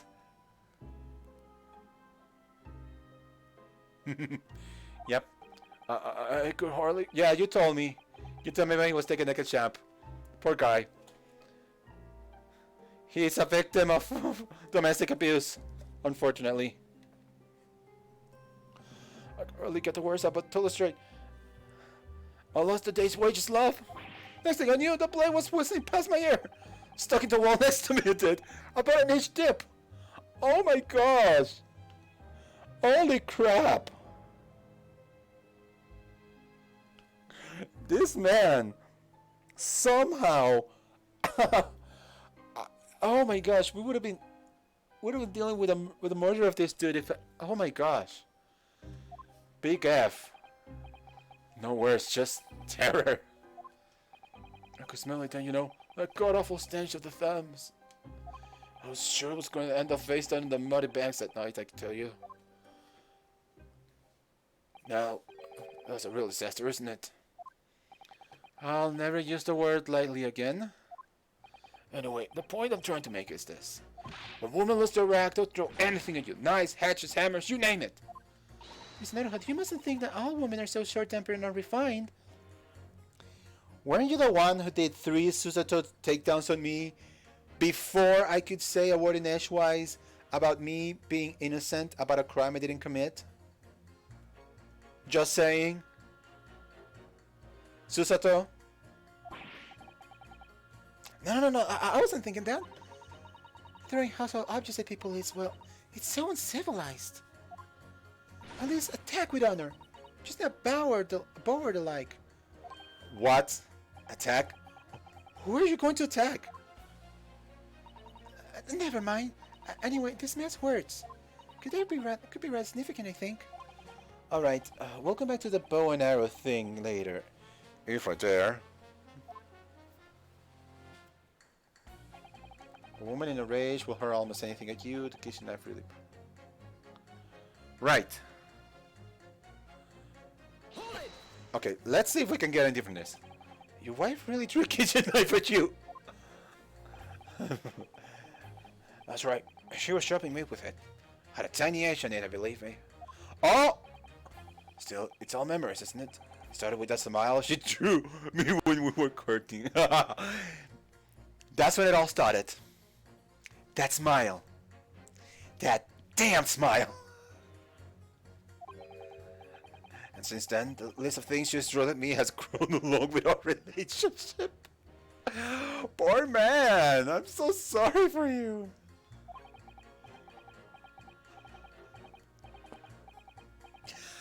There was a cup, then a glass, a pot, a kettle, a chair, a wardrobe, a cooker, a bathtub.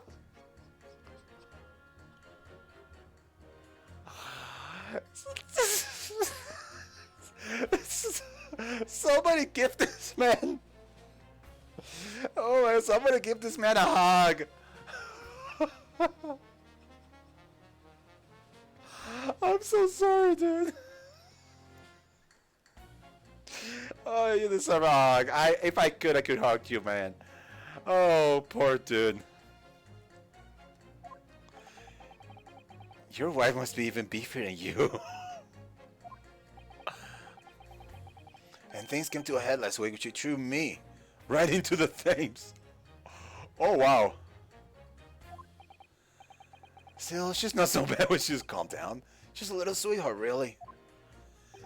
I'm so happy for you. If you want to know what I think this whole idea of ladies first that we're so obsessed with in this country was brought up by some clever lads who've been tossing the Thames a few too many times by their wives. Ouch. That's a very interesting theory. What a terrible thought.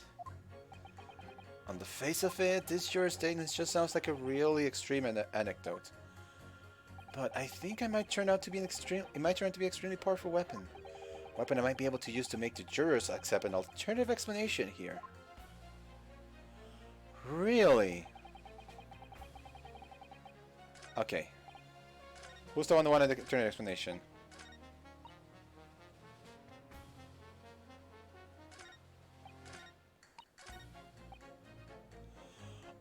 Oh my gosh, I just realized the implications of this. If this is what the game is trying to tell us, the implications are actually very, very, very tragic.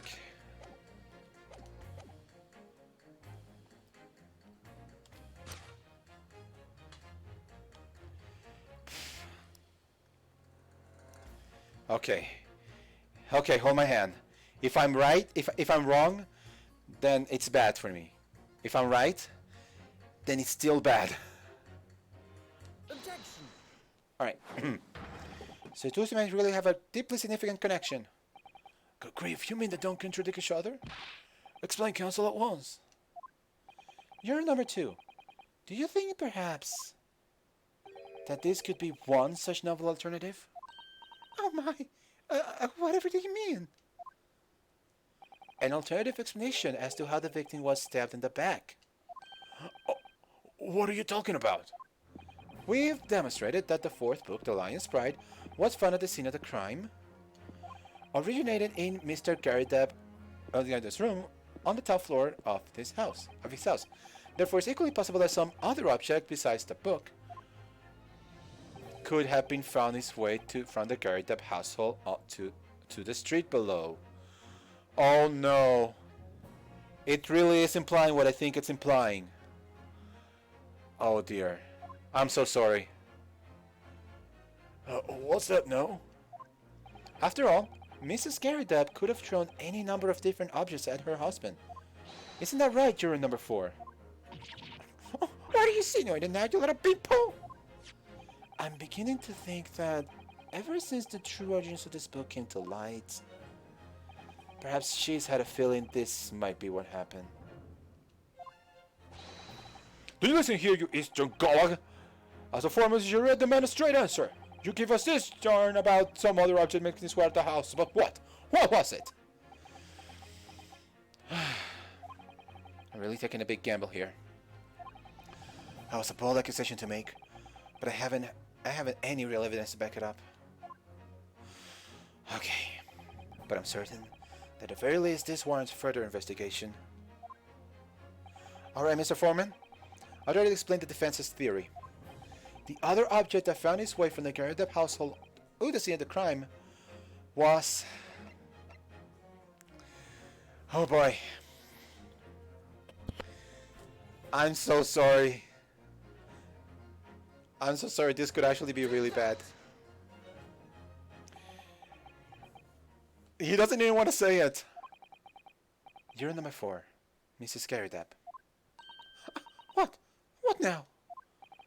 I must apologize in advance for this. But I need you to confirm something else for the court. This knife. Have you ever seen this knife before? Yikes. This woman is a firecracker. She is very belligerent. But I never once thought of her as being somebody who would willingly attempt to murder somebody. Still don't.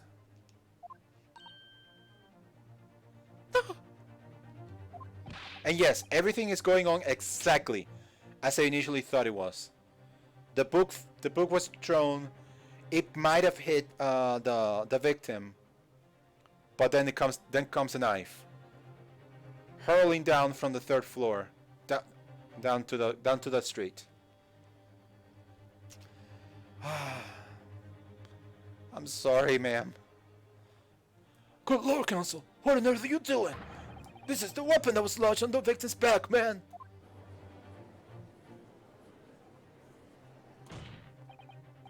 My lord, remember where the victim was attacked? Mr. and Mrs. Garrett were in the throes of an argument.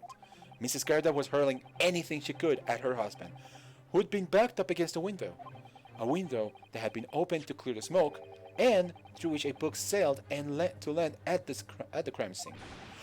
You can seriously believe that the book was found in the victim's grasp. Are you saying that it flew out of the window and across the street to land neatly in her hand? Huh. Even my missus had a gun name like that. You should consider yourself lucky that your missus doesn't have an aim like that. Just saying. Yes, I admit there are many details we don't yet understand. But that's the point. That's precisely why. We must not allow this trial to end. Not right now. Oh my. Ah. Mrs. Carridup, your answer please. Have you seen this knife before or not? Remember, you're under oath.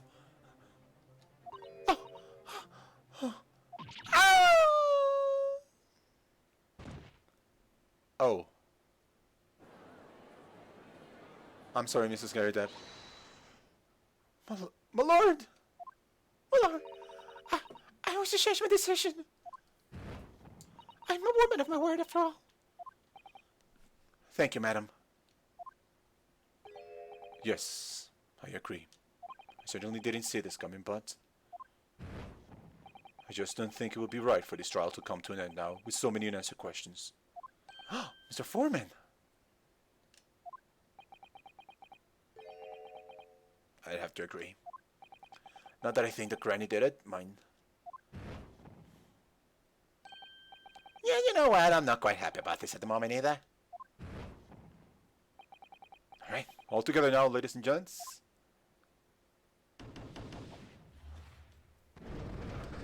Yeah, I don't think the Granny did it. At least not on purpose, at least. And we somehow did it again. Man, that feels good. Yes. Yo, Blaze, how's you doing, Gobi? We just came back from the clutches of death, and you came here. It is good. It's good to have you around.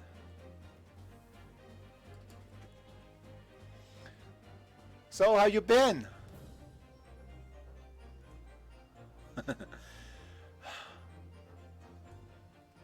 Yes, the clutches of death. We did it. Congratulations, Mr. Naruhodo. So, as a result of the defense's submission examination, a number of jurors leaning have changed. 2 jurors called guilty against 4 now calling innocent. Accordingly, the opinion of this court is divided, and this trial will continue.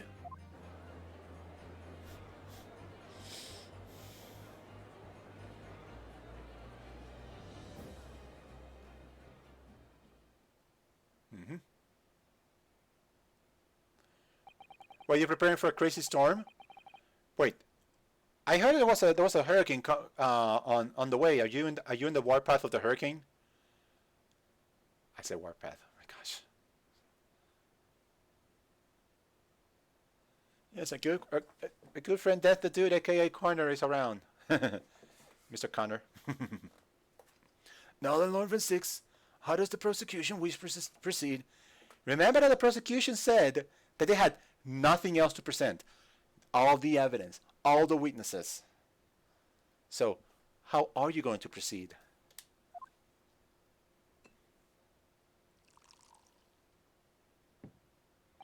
This trial is rapidly descending into a farce. Oh, good. Good, okay. Yeah, I know saying a thing about a hurricane being in the eye of certain hurricanes. Most recently, a little tiny little storm called Maria. I was in the middle of that, so I know. Oh, part. I know it. Oh my gosh, I hope, I hope that you and your family are safe in that storm, because my gosh, hurricanes can be a scary thing. Oh yeah, it was a very it was a tough time, because I said I'm from Puerto Rico, right? I was in Puerto Rico when Maria happened, and it was tough. Like, it is insanely tough. Like, it literally set us back maybe 50 years. Like, the power grid was down and refused to get up. Food, water, internet, what are those? Yeah, it was incredibly tough. But hey, we got better.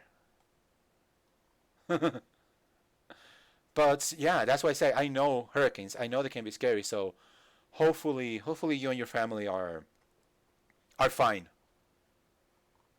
You know. Yeah. But it's fine, because oh, that's so kind of your school.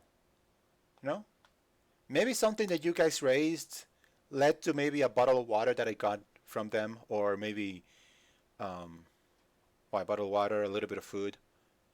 Yeah, I I am extremely grateful to everybody who sent food, water, supplies, and money to Puerto Rico for the hurricane, because it helped us. It helped us jumpstart our recovery. Like, take it from somebody who was there. Yeah, don't worry. I mean, you help with however much you can.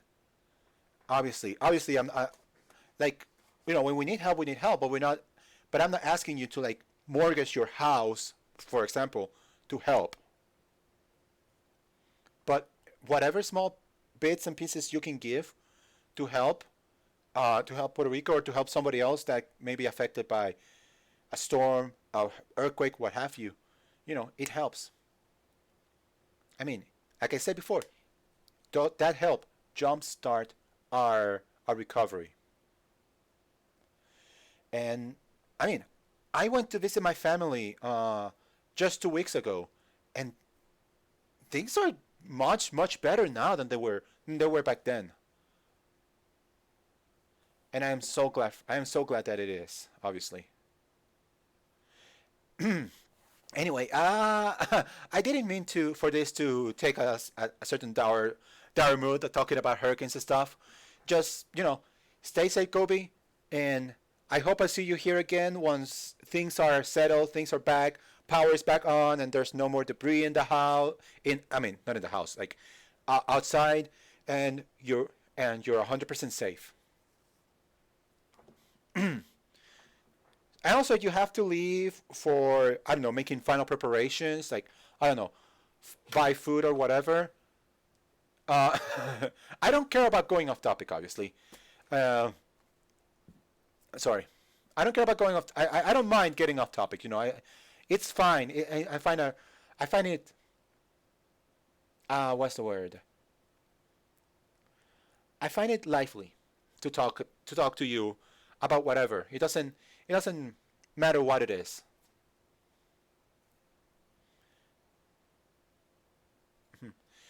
Yeah.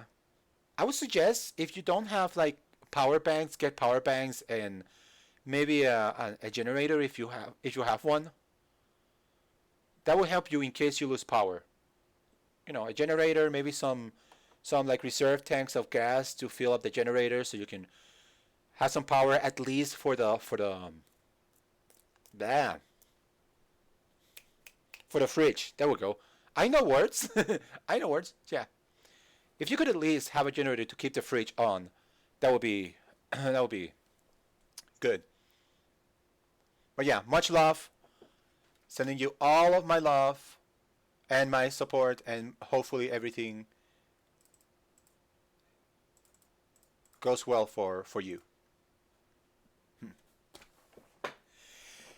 Anyway, when we last left off with this guy, Vince.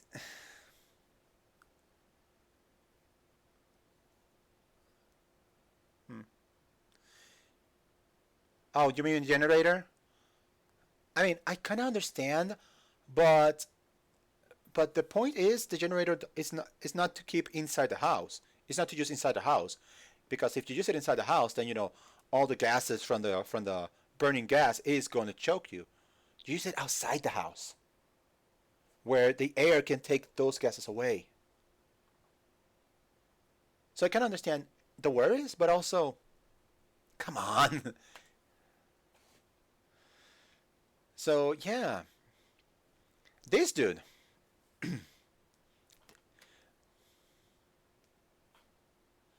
What can you do? You can, like the saying says, you can lead a horse to water. Of course. Much love and support here. And I hope to see you here when you're back, okay? Anyway, this dude, this Dracula knockoff, doesn't want to accept that we are winning right now. What is wrong with you?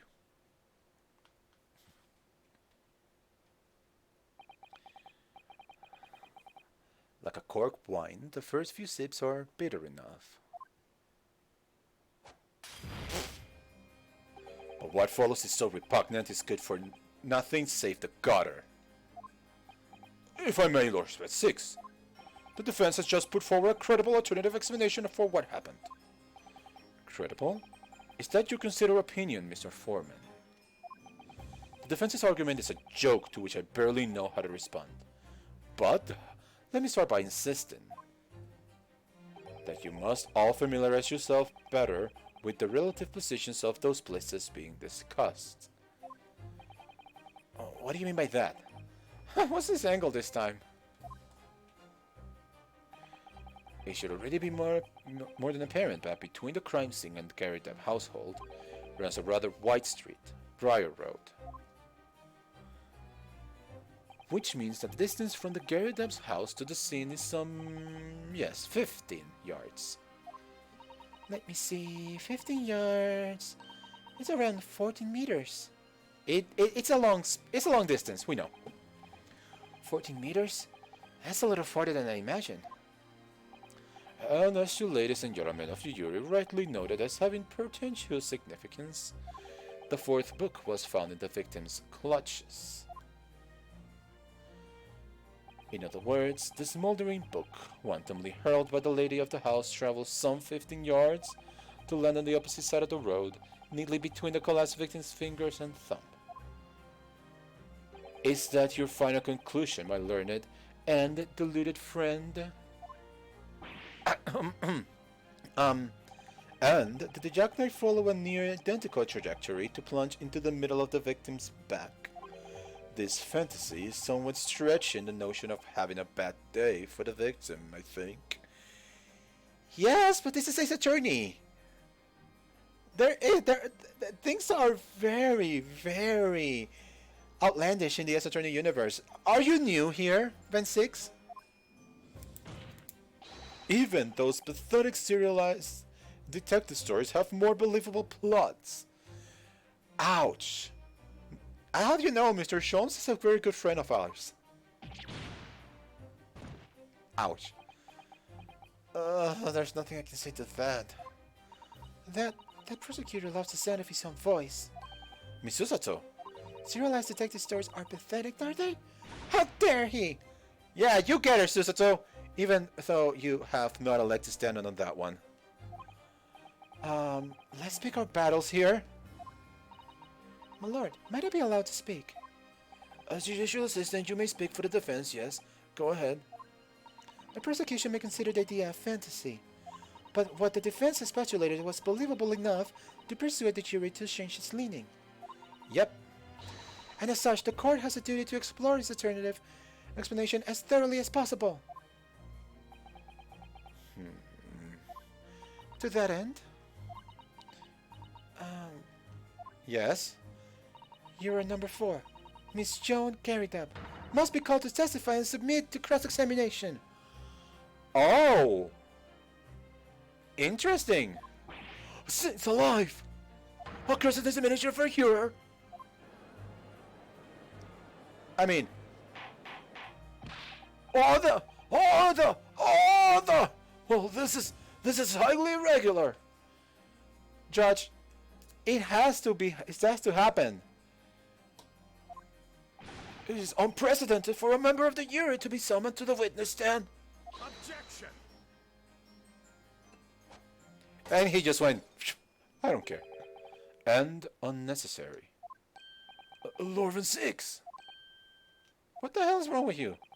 There are already witnesses in the stand whose testimony the defense may further cross-examine. If my learned friend's farcical theory has any truth in it, then both a burning book and a jackknife must have flown through the sky before this couple's eyes. And we must assume they would have been able to testify accordingly. I know what you're trying to say, but I still want to hear from Mrs. Dabadab. I forget her last name, sorry. What say you, witnesses? I mean, he was partially asleep. He couldn't have seen it. Yes, sir. Constable Roy Beat reporting for duty, sir.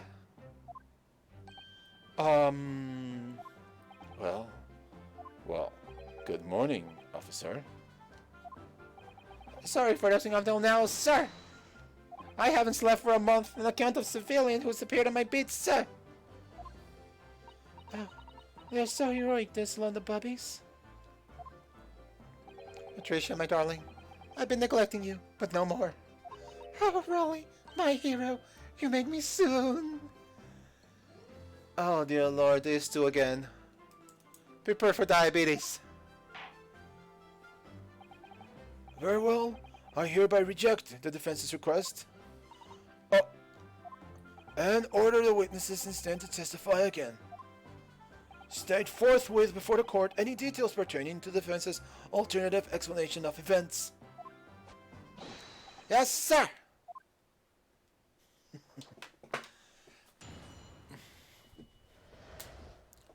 All right. So we're finally going into his report. Let's see where this actually goes.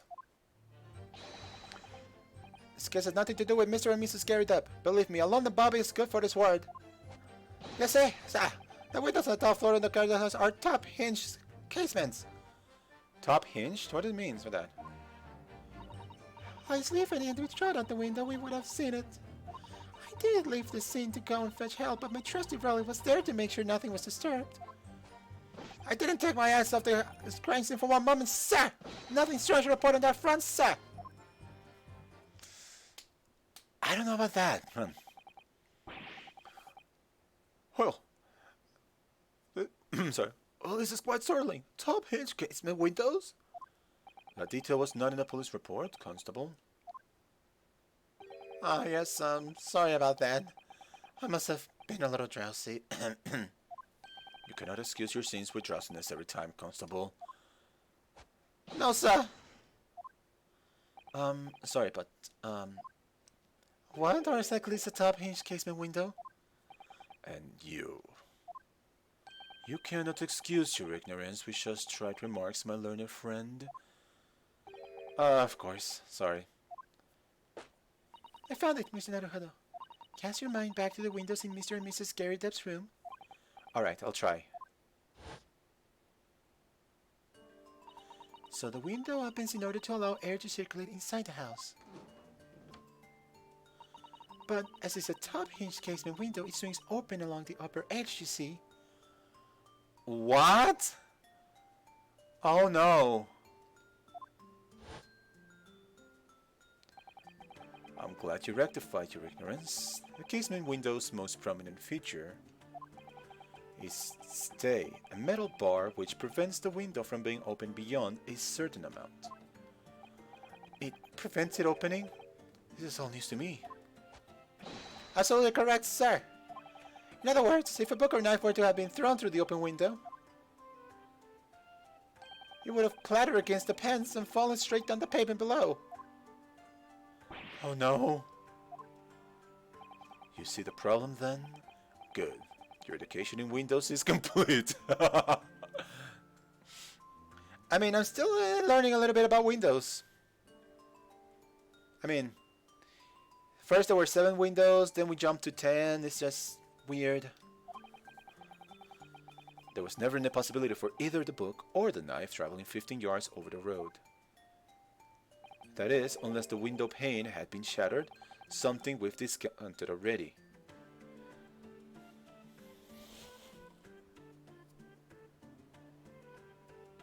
This is going into a day 2, isn't it?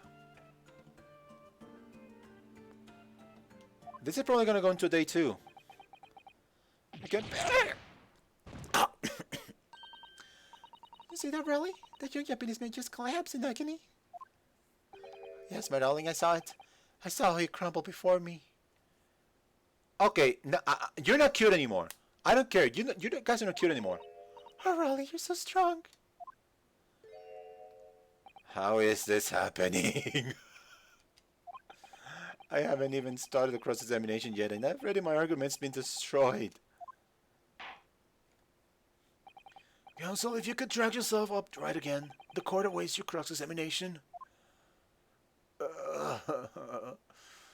My lord. Oh, God, another desperate situation. Okay, we can do this. We can do this. I'm sure we can.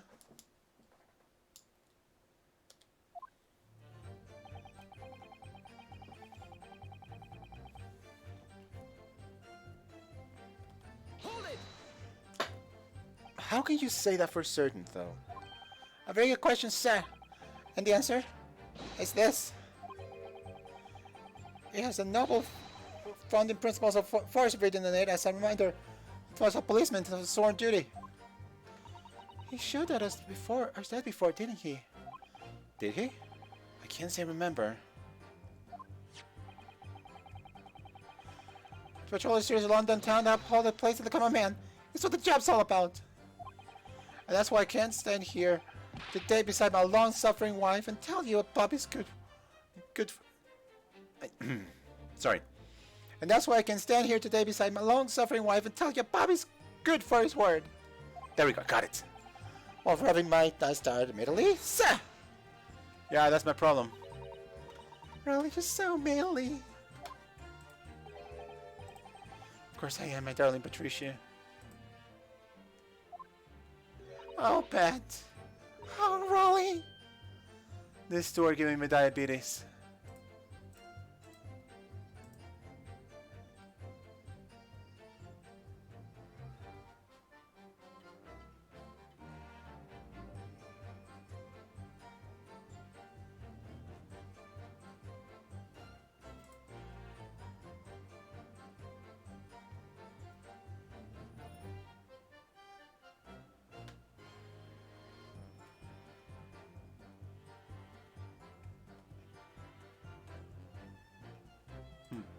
Oh, sorry, my bad. I was looking into something. I am just looking into something. Oh, really? You're gonna do that to me?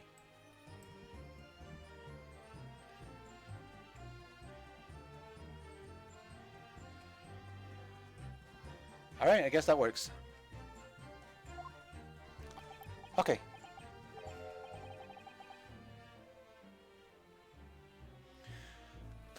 No, this is what I meant. I meant, how can you say for certain that this case has nothing to do with Mr. and Mrs. Garrett? Oh, I see, sir. I should have said so earlier, sir. Yes, well, so could you answer the question? What waste of time, then? Absolutely, sir. I will answer to the fullest of my abilities, sir. It's the present reason why Mr. and Mrs. Garrett's domestic dispute can't be related to this case. But before I get into that, sir, just one thing. Yes? What's it doing? I think I need a cookie for that. Very much like you and all your countrymen to understand the great British institution of Scotland Yard. So I hope you take back some tales of us London bobbies and how we hold our guiding principles. I wasn't planning on going back just yet. I've only just arrived here. But, sure. So then, sir, I'll be happy to lend you my wiring card for your perusal. I must warn you, you won't be able to get through it without shedding a few tears. Thank you, I'll try. Oh, so we have a new piece of evidence. Good for us.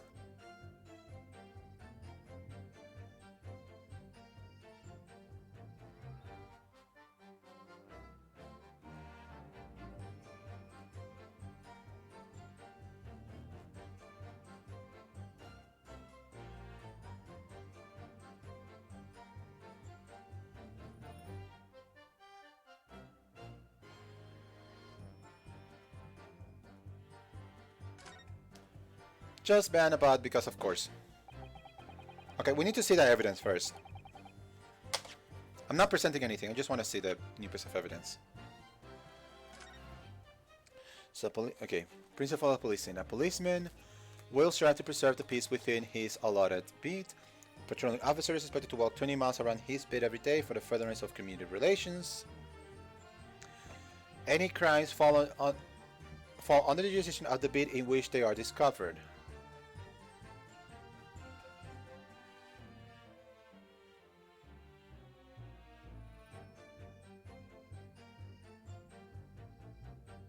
Sorry, I was having a little cookie so I could keep going without having to eat a big meal. Okay, so item number 2. Wait. Principle of policing in the... Okay, regulations. When a crime is discovered on hate speed, a policeman must receive initial investigation and help detectives.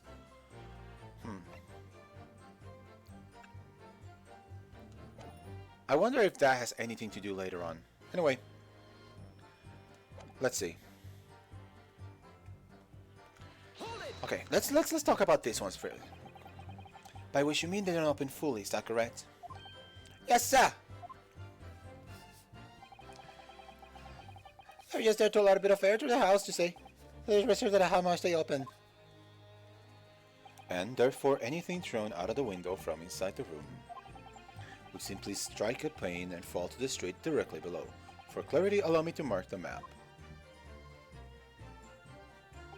Here is the location where objects would have fallen. Right. Oh, yes. Directly opposite the scene of the crime on this other side of the rather wide road. Would it have been so hard for somebody to mention this top hinge casement thing before? Well, I have another question for you, Constable. And what would that be, sir? How do you even know? Why would you have an idea of what sort of windows Mr. and Mrs. Garrett's house is furnished with? Ah, well, sir, that's very simple. You see, I've helped with the investigation yesterday.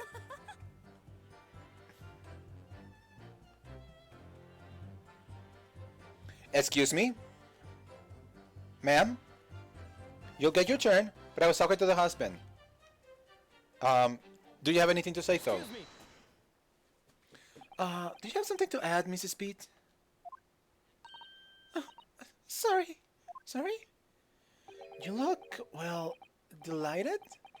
Is there some particular reason for that? Oh, I was just remembering. That's all.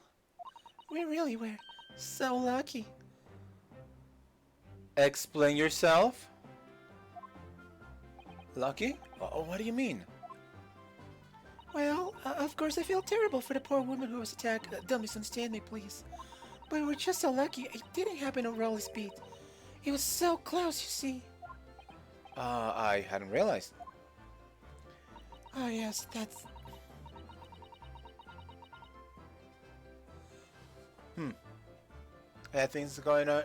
Let's see. I got things charging, got rechargeable battery charging, and headlamps and other things of lamps and charging my... what? Yes. That's what I do usually. When you know, when I'm faced with storms or other stuff, you know. Alright.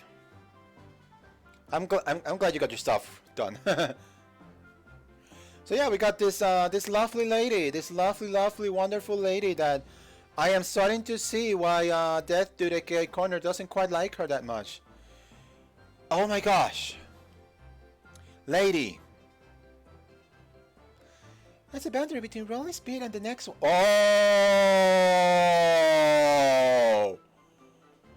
Oh!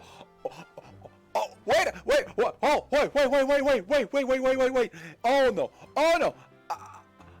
I see what they do. I see what they did. I see what you did.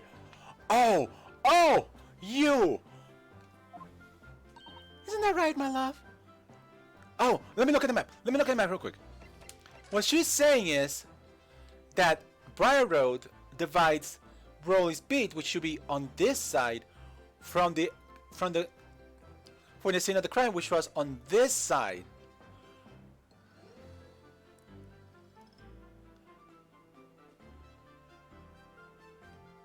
You butthole! If I didn't think it is true, you're such a butthole.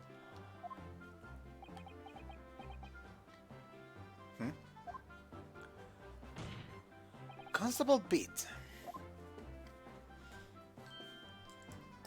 Huh? Yes, that's right. That's the reason I was helping out with interviewing the occupants of the Garrett household yesterday. Their house is on my beat, you see, sir. Yeah, he said it. I know. That's what it has to be. That really was cutting it close then. Constable, I wonder if you could clarify something. If the Gary Dub household is on your beat, does that mean that the pavement next to it is as well? Outside Mr. Gary Dub's house? Yes, ma'am. The pavement on that side of the road is part of my bid. I see. I wasn't aware of that. Just think, if the woman had been attacked just on the other side of Briar Road, we would never have been able to go for the meet to celebrate a wedding anniversary. Oh my gosh. Okay, I go back to my original theory. The victim collapsed because of some health reason. And now it seems that the book and the knife were plant evidence. But that's the life of a puppy after all. Extraordinary people you are, Bobbis. Tireless working for the benefit of all Londoners. Do you know what I think? I think that was the good Lord's way of rewarding my Raleigh for all his hard work.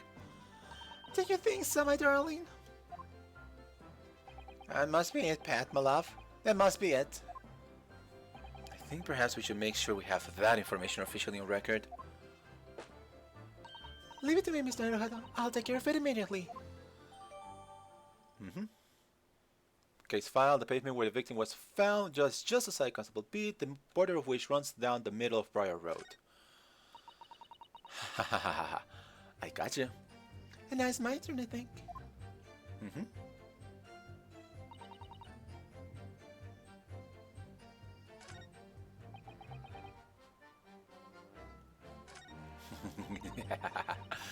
Ah, Patricia, you just sunk this case for you guys. In a second. No. Back. Just wake up. What do you mean? I requested the cross-examination, Mr. Gary, that we are consulting you. Even if the judge did deny me. Oh, I see. Well, I agree with you. We do need testimony from Mrs. Garrett if we're ever going to get to the truth of this matter. Do you really think so?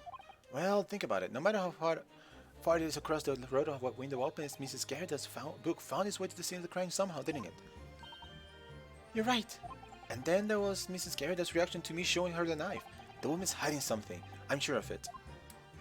You're right again. We need to use this cross-examination to cover more clues. We'll get to the bottom of this, one way or another. I swear. Yes. Okay, that was not something I expected, but... Okay, let me just press before presenting, because something's not right. But according to my notes here, the sun had gone down already and it was dark. Oh, but Rolly and I were strolling along, kissing the night sky and looking for a lucky star. Sorry? The star that will guide us to eternal happiness. I can't guide you to answer the questions. If a flaming book had crossed across the sky in front of us, it would have lit up like a shooting star. And if I'd seen a shooting star, I would have made a wish upon it. Let Rolly be an inspector, I would have said 3 times at least. Of course, what with the smog and everything, we couldn't actually see any stars. In short, are you trying to say that neither a book nor a knife crossed the sky before you? Yes, sir, that is correct, sir. As sure as the night's getting longer in the store, let's say. It certainly seems like they're telling the truth. And then we saw the poor woman fall to the ground, so we ran straight over to help her. I need to find out how to make it so. Hold it! Let's see this one still. Yes, you said you went to nearby police box to fetch another officer, is that right? That's right, yes. If I'd been on Raleigh speed, I would have known exactly where I was going, of course. Don't feel bad, my love. You can't be expected to know the location of every police box on every beat. So Raleigh told me the way. Only, I sort of got a little lost in the way. Patricia, my darling, that's why I love you. Your terrible self-situation is bewitching to me. Boy, you two were truly made for each other. Oh, Pat. Oh, Raleigh. Oh, please. I suppose I was gone for about 15 minutes. But like I said, my Raleigh wasn't the same the whole time. Making sure nothing was disturbed. I was updated at the time, of course, but a true Bobby is never really off duty, sir.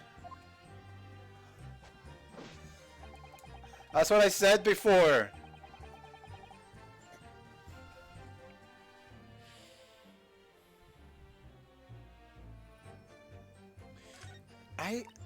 I do wonder. Let me look at something. I'm not gonna press anything.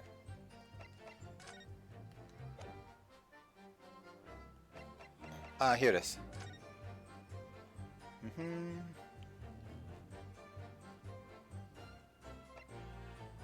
Okay.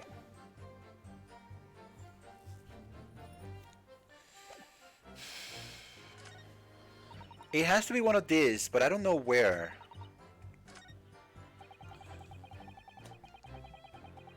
Okay, let me save real quick.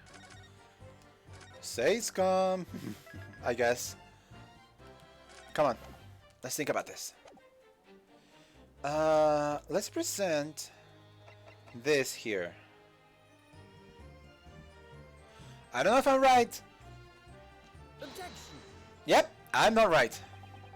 Okay, let's just consider that statement for a moment, shall we? What implications, Counsel? Nothing strikes me about it. Exactly, there's nothing striking about it. What does strike me is your propensity for the inane, however. I need to clear my head and come at this again from a different angle. Okay, so it wasn't the right choice. That's okay. We'll think about something. I'll think about something, see what I can... Okay, so it's not this one.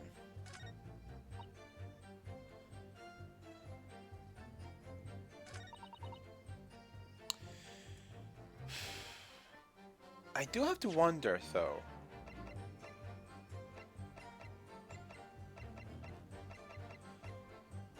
Objection! No? Maybe I just need to... Okay, there's clearly something over the last statement based on the witness. There's clearly something out here indeed, but your behavior, Counsel. Oh! Please, don't mind me. It would be significantly easier if you would lower your hand. I won't lower my hand until I prove my client's innocence. As long as it's quite quick. Okay. I'm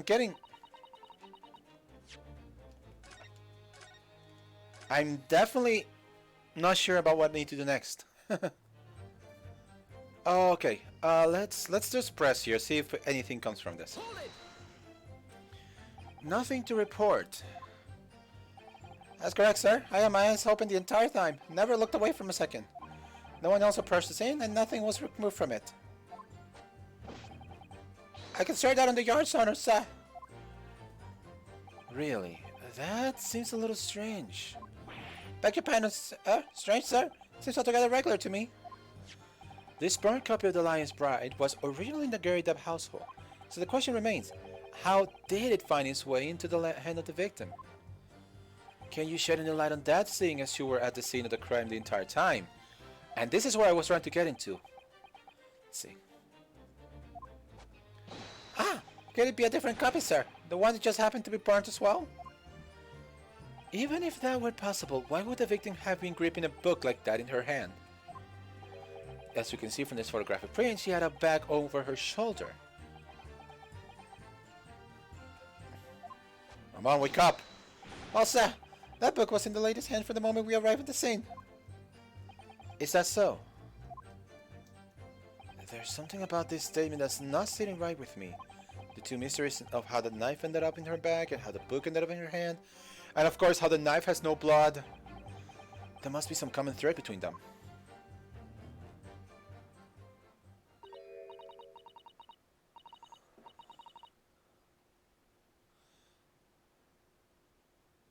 It is in his mouth. It's supposed to be under his chin, but for some reason he's biting on it. I don't know why. It's weird. I just keep looking at it. Oh my gosh, I can't stop looking at it. Stop. Can I ask you something, please, Mr. Lawyer, sir? Yes, of course. What is it? You're doubting us, aren't you? I can tell. Look, it's my job to doubt. Okay? It's my doubt to press X and doubt. Okay? So, nothing personal, kid. What? I wasn't really... I mean, what's she doing? Please, just because I'm a woman, it doesn't make my testimony any less valuable. That's not the point. You might just see me as the wife of a policeman, but I'm a woman of my word. I am. Also, why is she just suddenly saying that stuff up? It's like, are you trying to conceal something? I really don't remember ever suggesting that I doubted you. No excuses. I don't want to hear it. Your voice will be heard. Oh, Lord. Will you let me speak? Won't you? Yes, Mrs. Bitt, I will allow you to supplement your testimony if you so desire. Sometimes the path of least resistance is the sage one. Spoken like a true husband of a very belligerent woman, I presume. That was a very loud motor. I heard that. The Japanese man thinks a policeman's wife works for nothing, does he? Well, watch out, sir. I might let you go. I might let you get away with something like that, but my Rolly won't. I wonder if it tastes good. I don't know. We all did that when we were kids, biting into something like, I don't know, a pencil, a toy or something. We always bit into something when we were kids. Some of us still do it when we were adults. Oh, hi there, oh sister of mine. Duly noted, Mrs. Beat. Please, I humbly ask you to continue. What could she possibly be about to say, I wonder? I don't know either. I know what I saw. My eyes never let me down. My sense of direction is a little off sometimes, though. Wait.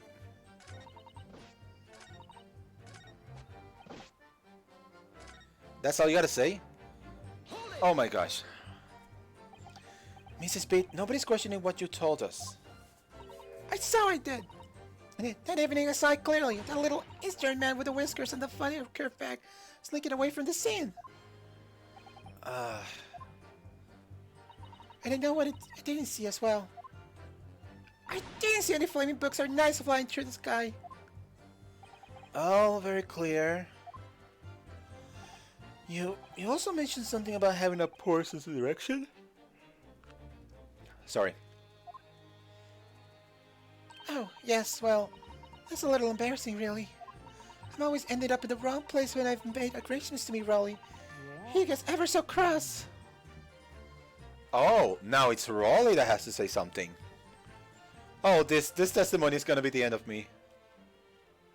So, you got something to say, buddy? Excuse me. Constable Beat, is there a problem? Come on, dude. Also, is it just me, or does the badge on the hat looks like a heart on top? It's either a heart or the back end, so like a plane or something like that. And he's the no, sir, no problem, sir. Did your wise remark just now bring something to mind, perhaps? Oh, well, in a way, sir. Yes, sir. I was just remembering that the same thing happened that evening, is all. Huh? You mean Mrs. Speed lost her way on the night of the incident? Well, you see, I sent her off to find a police box in the next beat over for mine, but she was gone a fair bit longer than I was expecting. I thought she'd be back inside 10 minutes, but my darling has gone a good 15. Oh, Raleigh, you're such a tease. Please, get a room, you two. This is not a hotel. This is not an exhibition show.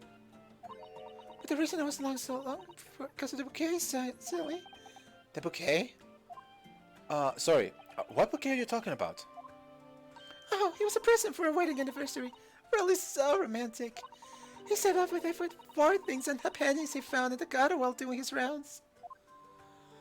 Yes. How romantic. I've forgotten about it until just now. How did you make dear darling?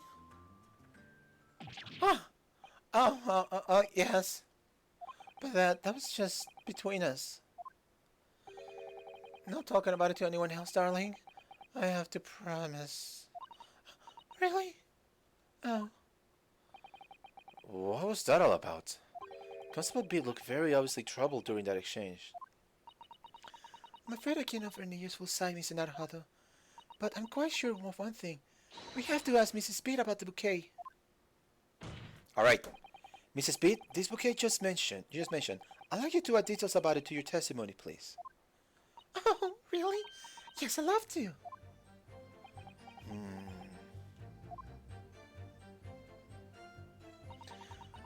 What happened was I dropped my bouquet and ended up losing my way for a while. Wait. You just dropped your bouquet and... Wait. Hold it. Something's not right here. You mean you dropped the bouquet at the scene of the crime? Yes, that's right. I was so upset. When we ran over and saw it was a woman with a knife in her back. I was so shocked I dropped the bouquet Rolly gave me. It was a dark spot where the street lights weren't casting a light, so I didn't notice at first. And then you went to the police box to report it to the policeman whose beat it was on? Yes, and I came back to the scene together with the other constable, you see. That's when I spotted my bouquet again. But the funny thing is, when I went to pick it up, it was nowhere near the victim's body at all.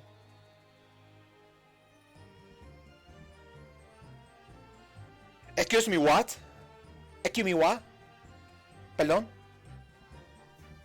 Perdón, ¿qué? ¿Cómo fue? What was that all about? The bouquet was supposed to be near the victim's body? And the wait. Something else. The bouquet fell down a place where there was no light? No. Sorry. Maybe it was when you found it. But... I'm sorry. What? In case you need to remind Miss B, the victim is now deceased. I was all flustered for a moment before I heard a voice calling me from the other side of the road. Your husband, presumably? That's right. Silly me, I'd gone over to the wrong side of the street. Although, I'm going to blame the bouquet this time. I can't think of how I got it there, I really can't. So the bouquet somehow moved from one side of Briar Road to the opposite. Curious indeed. Isn't it? But the worst of it is, I forgot to pick up the bouquet up again when we left to see it. That beautiful rose Rolly brought me. We'd exchange for the cutter he spent so long collecting. By bouquet, do you perhaps mean this sorry solitary rose? Youch! Man, that's savage. Oh, oh, yes, that is it. It's the bouquet Rolly bought me for an anniversary with all bits of gems she found and got her. Maybe just call it a rose. Fellas Larvin 6, what do you count by the flower? According to the report by the police officer in charge of the crime scene investigation, it was found on the edge of the pavement in front of the Gary Depp household. In front of the Gary Depp's house? Although it wasn't noticed until the morning, as it lay where the street lamps cast no light. It was believed to be of no relevance to the case, since it was found on the opposite side of the thoroughfare.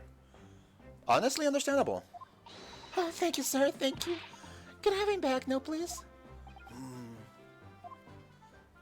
No, I think for good measure this rose should be added to the court record as evidence. Oh, So we got an anniversary bouquet, a present for Patricia Beat from her husband Rolly. The shock of seeing the stab victim caused Mrs. Beat to drop the rose where she stood. but it's a symbol of her love.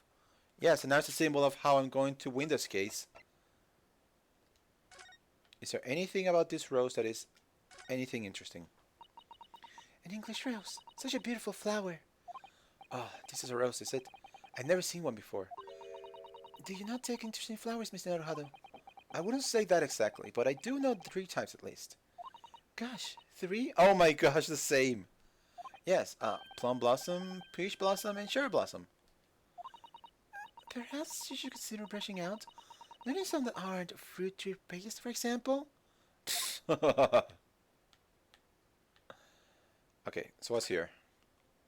It's very stylish paper and the flowers wrapped in, isn't it? It's just an old newspaper, Mr. Naruhado. Oh, I suppose it's because I'm not used to seeing English print. It looks so exotic to me. Oh, I see. Is something wrong?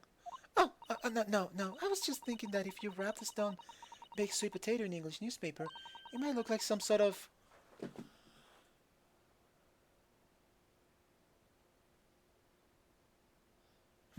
What's a fancy cake? Let's see. Any motivation for learning a new language? Find a use for it.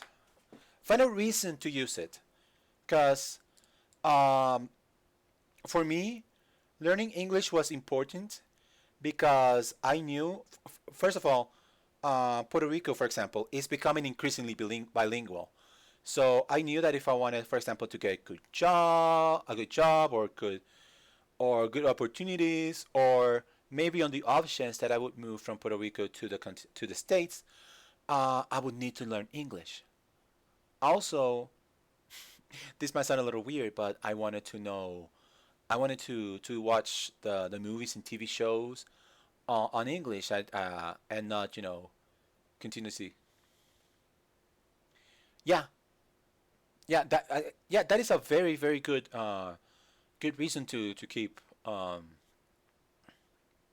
keep learning another language.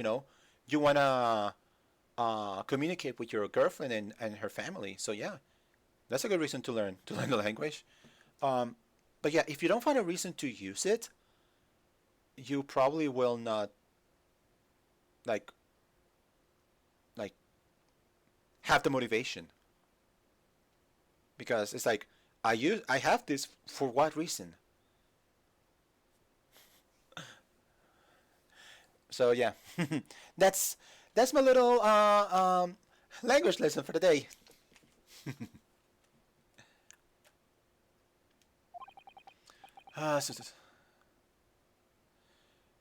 Eu tenho aprendido há 2 años.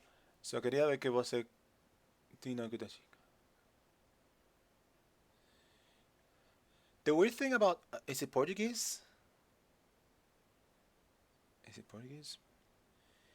I think it's Portuguese that is similar enough to Spanish that I can somewhat understand what you're saying. But of course, you know, when you pronounce it, it's gonna sound way different. Like when you pronounce it, it's like, what the hell are you saying? But when you write it, it's like, yeah, I can sort of understand what you're trying to say.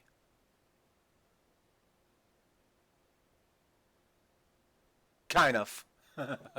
Just a little bit.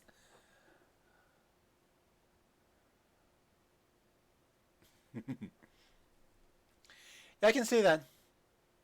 I, c- I wouldn't be able to fight my way out of a paperback if I needed to like attempt to speak Portuguese though. I would need to like at least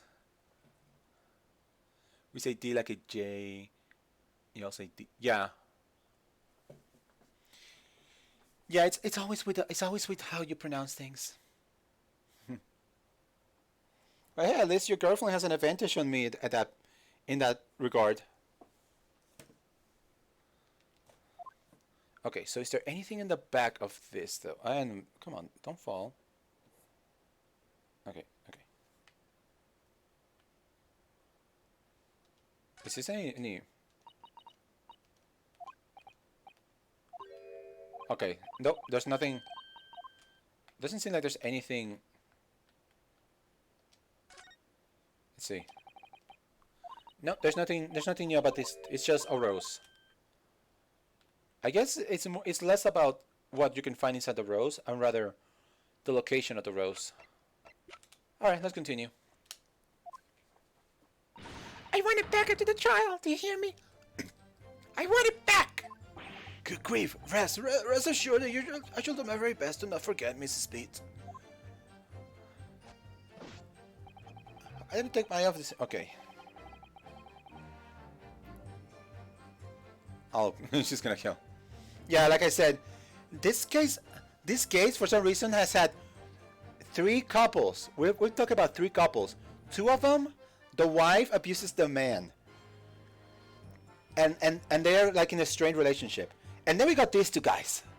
It's like they're all lovey-dovey, but yet she's very like forceful like that. Like, I'm telling you, Naruhodo, start to learn divorce law. You're gonna need it in a couple of years. Damn it! I did it again.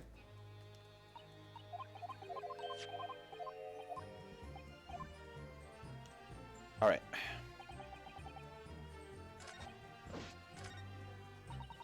Actually, let me see something real quick about what I just passed by.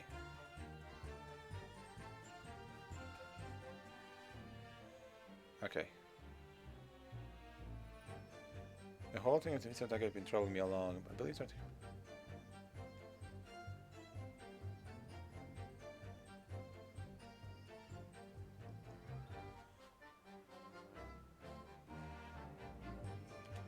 Okay. Okay.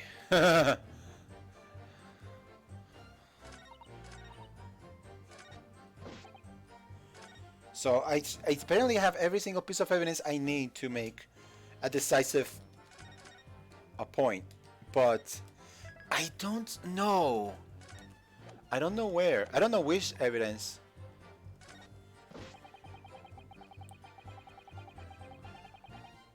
Oh, wait a minute. He says there's nothing strange to report, right? That's a good question because let's begin with this rose. Why was this rose moved, though? Am I right? Please tell me I'm right. Objection. Yes! You claim, Constable Pete, that there was nothing to report in the 15 or so minutes that you were guarding the scene. But that cannot be. Oh, yeah. What you gonna say now, Mr. Policeman? Wait, what do you mean to say? In your testimony just now, Mrs. Pete, you explained to the court that when you arrived back at the scene of the crime with the policeman assigned to that bit, the bouquet you had dropped at the victim's side was no longer anywhere nearby. Objection. Yes, on the opposite side of Briar Road to where the victim was attacked. Uh-huh. But considering the size of the meager bouquet, if a single sorry bloom can be so described, no doubt it was blown in the wind across the street. back into the gutter where it belongs. I'm not so sure. Meeker? Objection.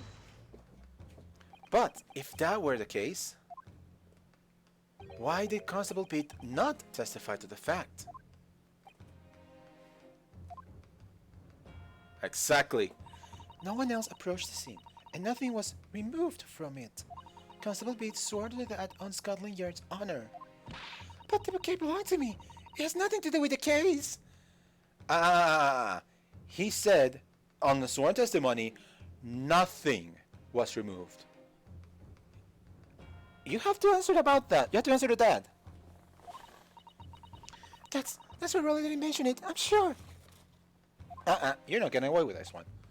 No, because sadly, it's not only your bouquet we're talking about here. More than one thing in this case is mysteriously the wrong way around. What are you talking about? Think about it. Besides Mrs. Pete's bouquet, there's Mr. Garrido's book. Mr. Garrido's copy of The Lion's Pride, which was thrown out the window by his wife, would have struck the pane in the casement window and landed here, on the west side of the street. And yet, it was actually found here on the opposite side of the road in the victim's hand. Meanwhile, according to the testimony we've heard, Mrs. Pete's bouquet should have been dropped here at the scene of the crime on the east side of the street, but in fact, it was actually found here on the opposite side of the road, in front of Mr. and Mrs. Garrett's house. There's no logical explanation for these things, unless somebody deliberately moved them. But you gotta say to Dad. What are you trying to say? The way you're talking says you think my role is that something wrong. Won't you listen to a word this cruddy liar says? Withering about books and bouquets? Why should we care? It's nitpicking, that's what it says. Oh good, Mrs. Garrett's come around. Okay, you might call it nitpicking, Mrs. Garrett, but deliberately meddling with the scene of a crime is a criminal offense. It's called Tampering, Mr. Naruhodo. Huh. But the person responsible for this tampering cannot admit to it for a very subtle but compelling reason. Objection! Tampering? You barely heard the term before. Tell us, my learned friend, who would possibly have had cause to carry out such an elaborate deception? Yes, there is someone who tampered with the scene of the crime that evening. All the evidence and all the testimony points to that one particular person, and I know why that person did it. It's very simple. It's not criminal. It's not that the person is the killer or, the assailant. It's something a little bit more selfish, a little bit more petty. Counsel, I must demand that you substantiate this conjecture. Of course it's Edgeworth. I mean, Edgeworth is eternal. Edgeworth has lived long before us, and he will live long after us, and he will still be absolutely gorgeous. Edgeworth is Dracula calls Edgeworth his senpai. Just saying. Yes, I have. I have definitely played the Ace Attorney investigation games, both of them, and they are glorious. I love the Ace Attorney game. I love the investigations games. Like, I didn't think when I first saw them, when they were first being. Yes, we do. Like I played both of them, but I still think they should localize the second game. They should bring Investigations 2 here. When I first saw the previews of Ace Attorney Investigations, I didn't know if Edgeworth could be able to carry an Ace Attorney game, because it seems like the Ace Attorney games were dependent on the main character being a little bit of a bumbling fool, as you say. Yep, that's what gives me hope that we will see this game. And here's what they should do. They should remake Investigations 1 and 2 and bundle it together. Well, not exactly remake, kind of like remakes. They're kind of like the way they do the HD versions of the trilogy, of the Ace Attorney trilogy, like make them HD sprites. I mean, they're really good. Exactly, like they did on 3DS and also on Switch. But also, take Apollo Justice and give it a full overhaul. Like make it with 3D models and everything. To make and then release Ace Attorney 4, 5, and 6 on a collection. That way we have all the games, as far as I know. I'm trying to remember if I'm missing a game. But that way we have all the games in one in maybe 3 collections. That's fine. And yeah, people will have no excuse. It's right there. It's not spread over a lot of places or in obsolete consoles. It's there. Like put it everywhere. Put it on Switch. Put it on Xbox. Put it on PlayStation and PC. Have everybody be capable of playing the Ace Attorney games as much as they can. That would be great.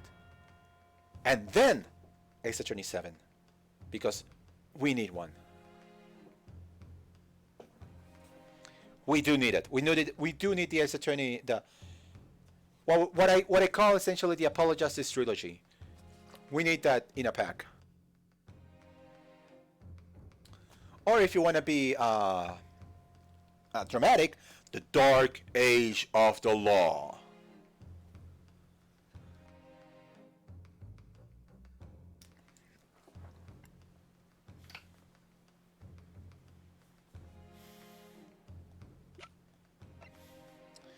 Oh my gosh, they're young. Yeah, he deserves it. Oh, give me a second.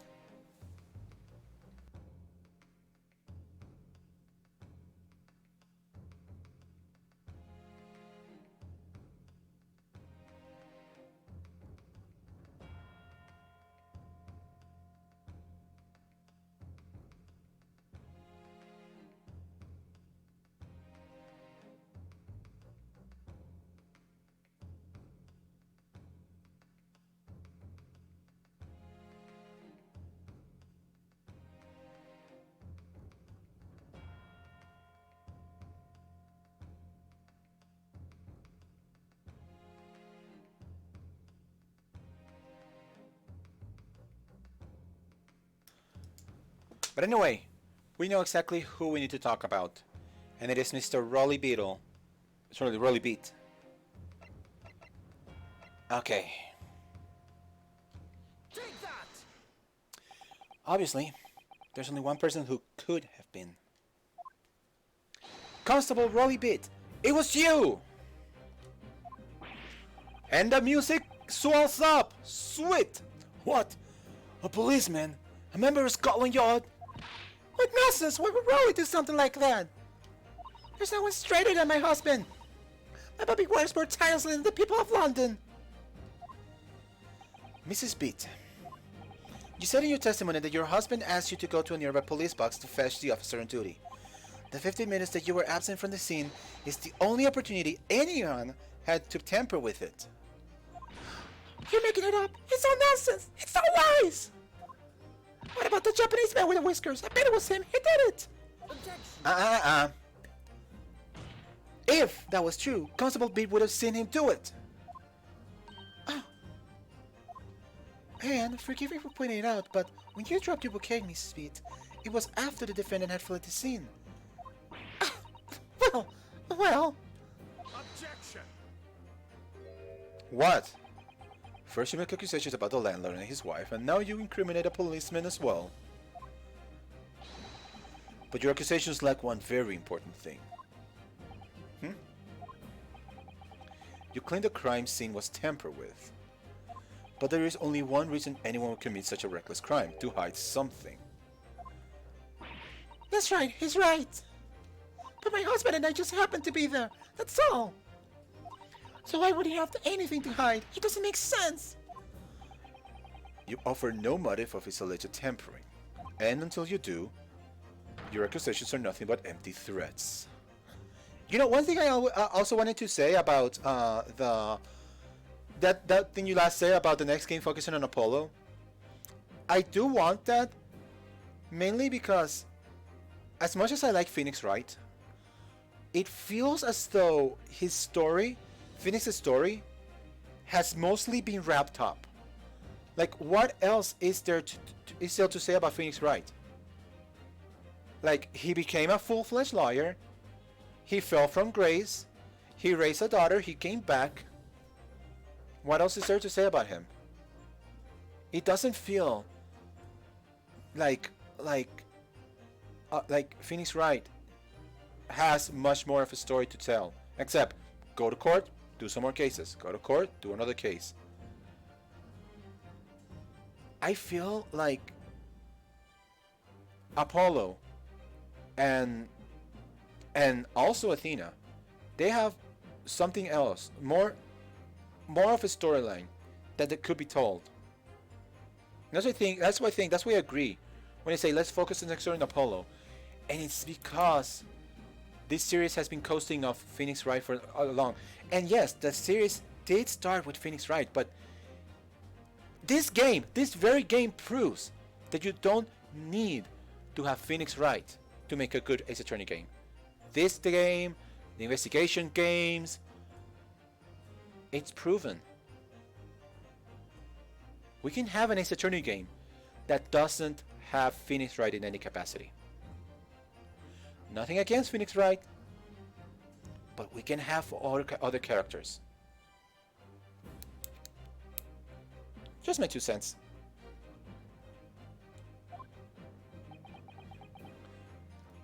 Constable Beat had a very good reason for wanting to tamper with the scene of the crime.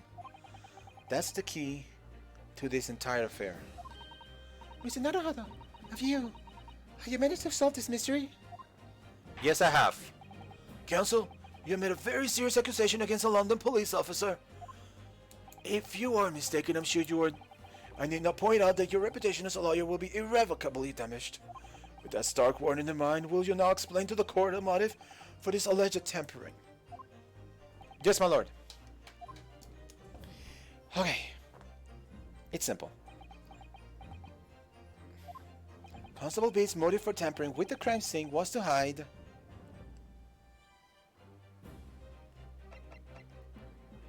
not the bouquet, not the victim, the book.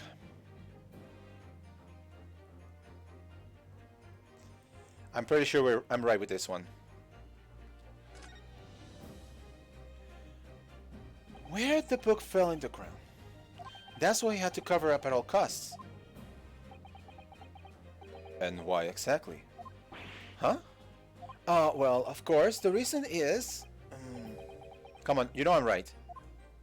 You know, do you have something to hide, my learned friend? For it seems you're unwilling to share the reason with the court.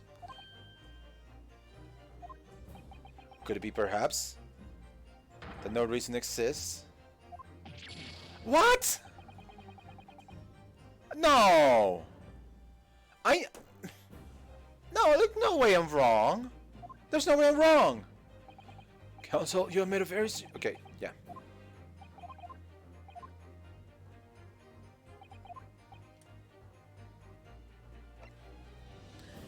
Then we have to talk about the bouquet then. Because the bouquet fell right next to the victim. And that could have, let's see. That could have implicated them. Okay, I'm going for this. Where the bouquet fell to the ground. That's why you had to cover up at all costs. And why exactly?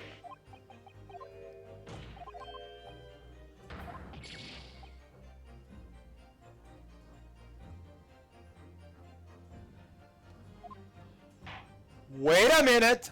What are you implying? What is this game implying?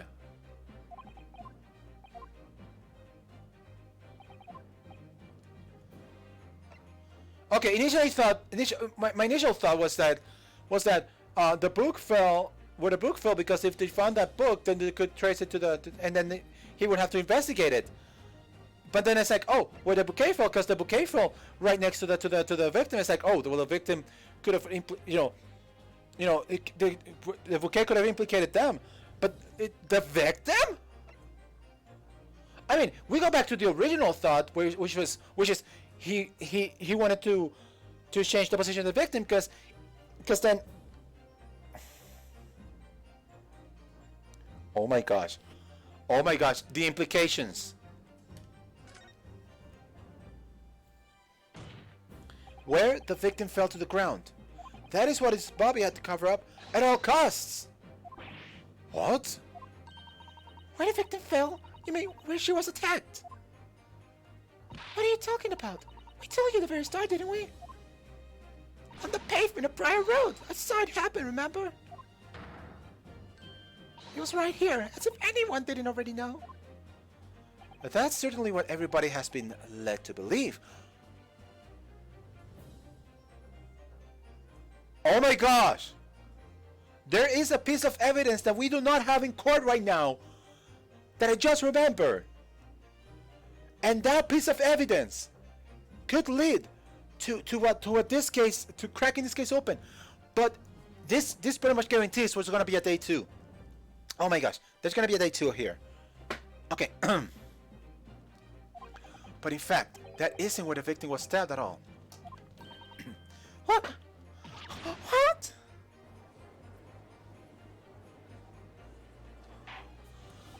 I'm beginning to wonder where this turbulent trial will end, counsel.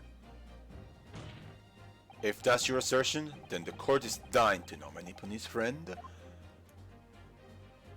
Where are you proposing that the crime actually took place that evening? It took place right in this place.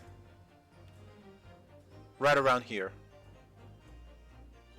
Take that! But that's On the opposite side of the road. I don't understand. On the avenue in question, Mr. Gerda's looked fair directly down from the open window above.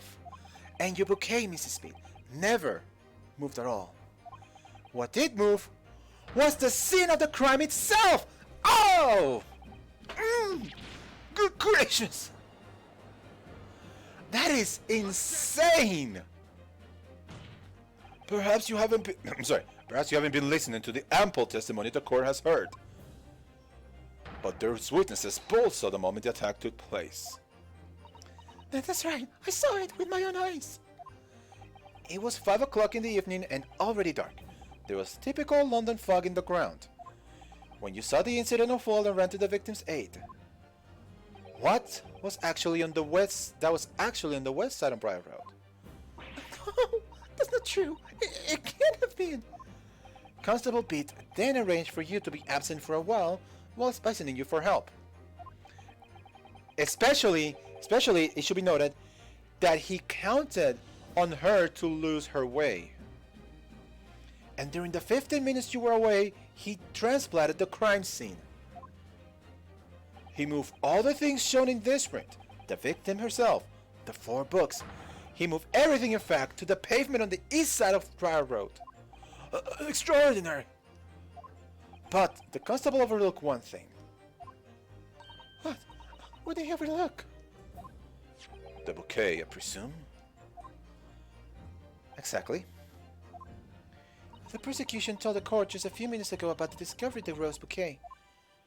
Lorvin 6 said it wasn't noticed until the morning as it lay where the street lamps cast no light.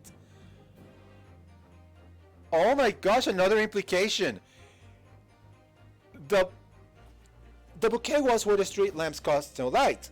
So the victim was where the street lamps cast no light. How are we sure that these people saw the accused? Huh? They only saw 2 figures. They could not possibly have seen the defendant at all. They could not have seen his features. They could have seen another person, but not that person's features.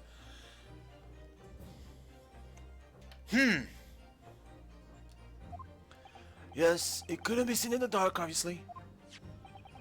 Which is why it's only the bouquet. that was found in its original position on the pavement on the west side of Briar Road. And that is the defense's theory about what really happened that evening. So how do you respond? Constable Raleigh Beat? He hasn't said a single word about this. He hasn't even been trying to like doze off. Yes. Well, I'm very sorry. Oh, I thought he was gonna Hulk out. I didn't mean to nod off again, but I haven't slept properly in a month. Did I miss anything important?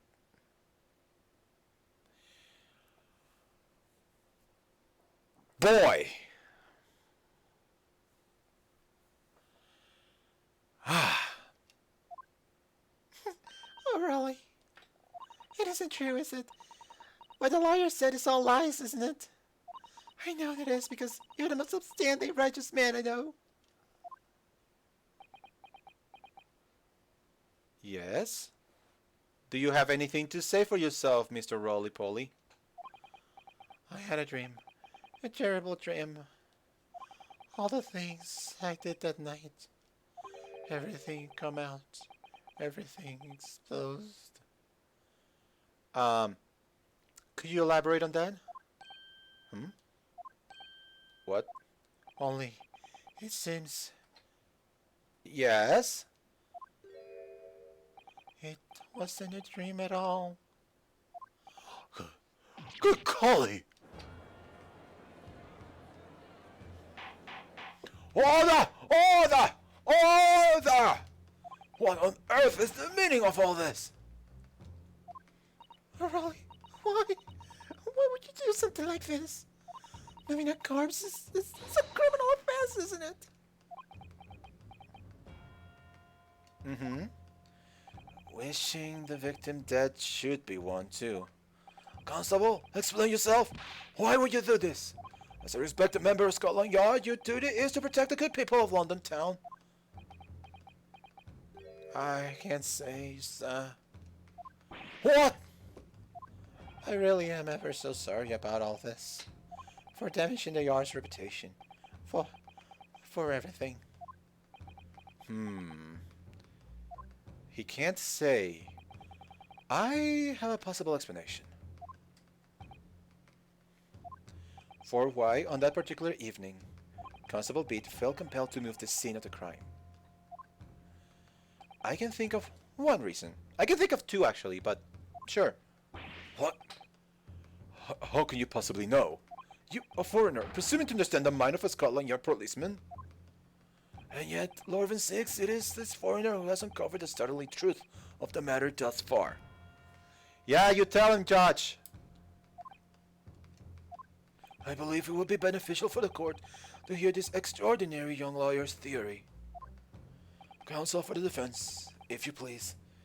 You know, I like this judge. I like the fact that I've already earned his respect. Yes, yes, my lord. Now then, I think you had better show us some evidence. Right, I think I know the what I'm saying to put it. Once, my lord.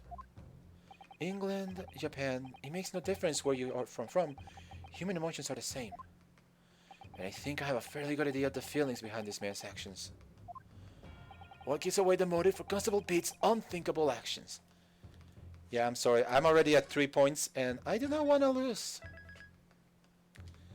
So I'm saving.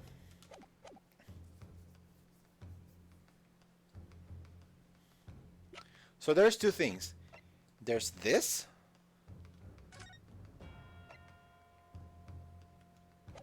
There's this. And there's this. If we go by this, I am saying he didn't want to investigate the crime. He convinced his wife that this was on the other side of the road. It was not on his beat. And then he moved it away from his beat to say, hey, I don't have to investigate this. Because he's freaking tired, man. If I choose this, I'm implying that he didn't want to... Not only did he want to investigate, he won wanted to make sure that he went on a dinner with his wife. You know, you know, have some time with his wife. And two, he wanted to make sure that the crime didn't implicate them. Let's go with option one, because that's the one I've been thinking about the most. Take that!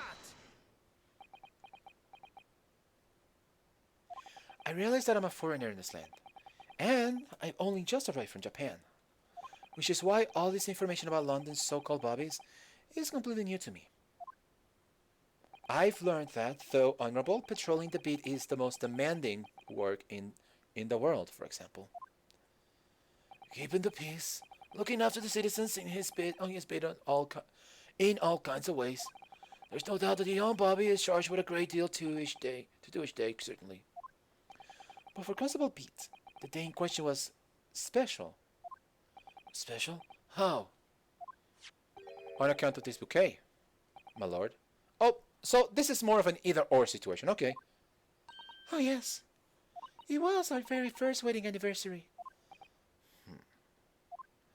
Constable Pete had worked so hard to be able to afford this simple gift for his wife, and was so looking forward to taking her out on a celebratory meal, when he and Mrs. Pete stumbled upon a crime along Briar Road.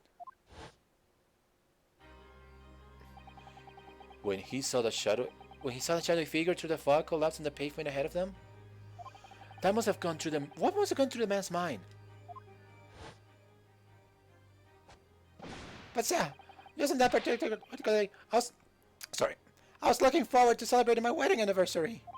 Mrs. Pete puts up with all lot being married to a puppy like me. I wanted to show my dear wife how much I care. Raleigh? This is the warrant card that Constable Pete offered to lend me earlier, sorry. Inside, among the rules for patrolling policemen, it says, when a crime is discovered on his beat, a policeman must assist with initial investigations and help detectives. Oh!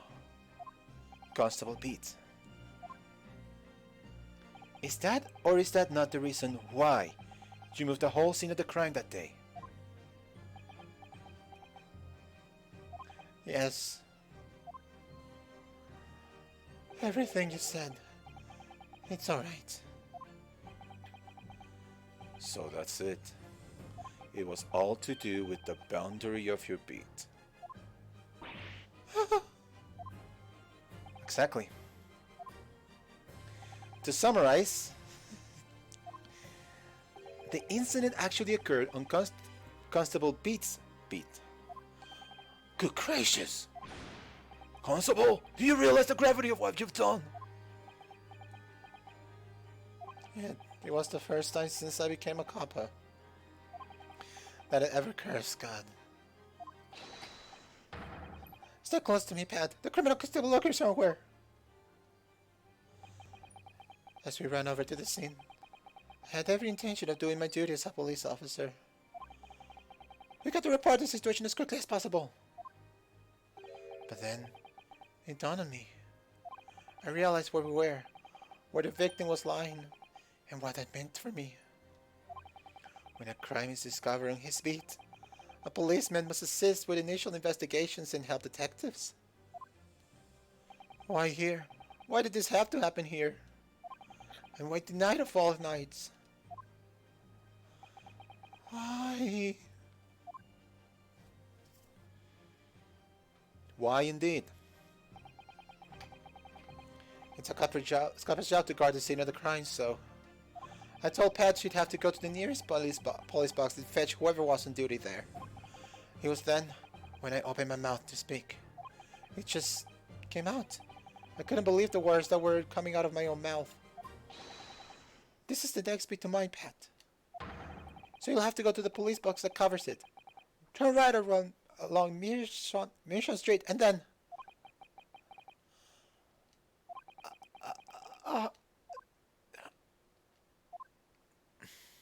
Yep.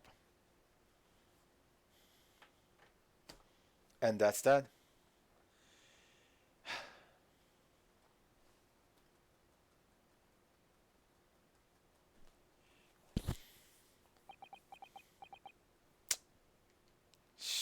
Sheesh, man. Oh, he took... I'm... Oh, don't cry. Oh, come on, don't cry. I'm sorry. I'm so sorry. Okay, good, fine. Stop crying, Milk, please. Oh, Constable. I just wanted... just that one night to take my Patricia out for a dinner. Oh, really? Just that one night.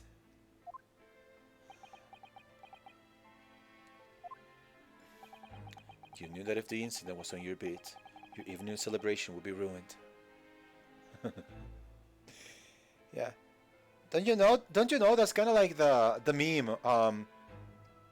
What was it? Case 2-3 from the second game.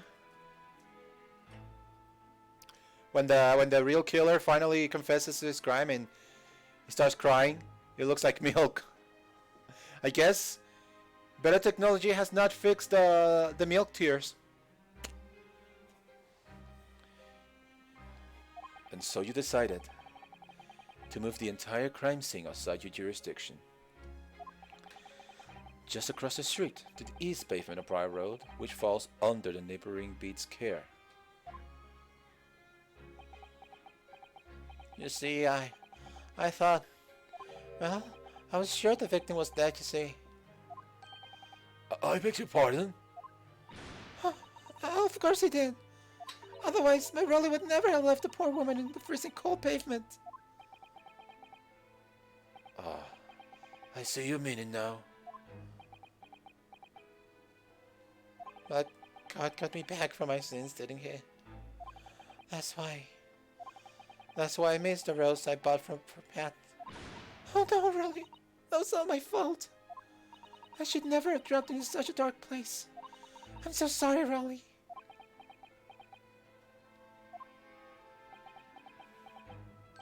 And can you tell us, Constable,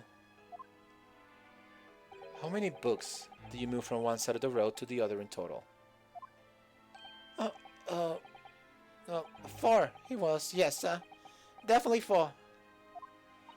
3 of them dropped by Mr. Natsume, and the 4th being the one that fell from the window upstairs in the Garrett household, of course. But what made you place that book in the victim's hand when all the others were scattered haphazardly about? I mean, So that's because that's how I found it.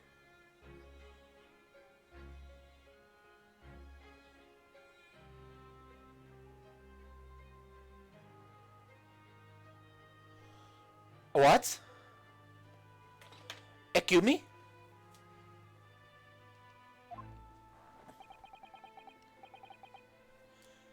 How you found it? What do you mean? When we first ran over to the scene, the victim was already holding the book. So when I moved everything, I made sure it was still in her hand. You're sure it was this book, The Lion's Pride, that the victim was holding? Oh yes, sir. No doubt about it, sir. Interesting. Okay.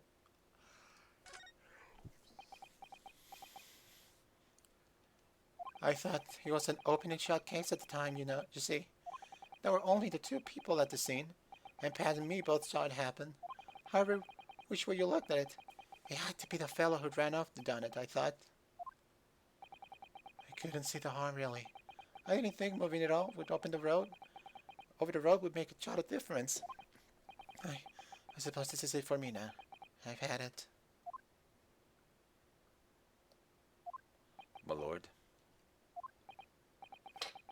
Yes, Lord Van Six.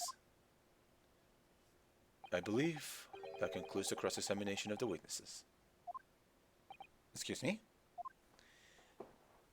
Constable, you may withdraw. Yes, sir. Excuse me. Mr. Prosecutor, sir. What will become of my Rolly? What will happen to him? For now, you are free to go home. The police will contact you in due course. Please don't punish my husband. This was all my fault. It's because I'm always moaning at him for coming home late. Leave it now, Pat. Let's go home. I'm tired. All right then, my love. One last thing, Constable. Sir? Let this be a lesson to you. In a criminal investigation, every detail matters, however insignificant it may have seemed to you. Yes, sir. Carve the lesson in your mind. And never again make the mistake of tampering with the scene of a crime. Never again, sir? You mean to say? Leave. Now. This trial is not yet over. Sir! And off they go.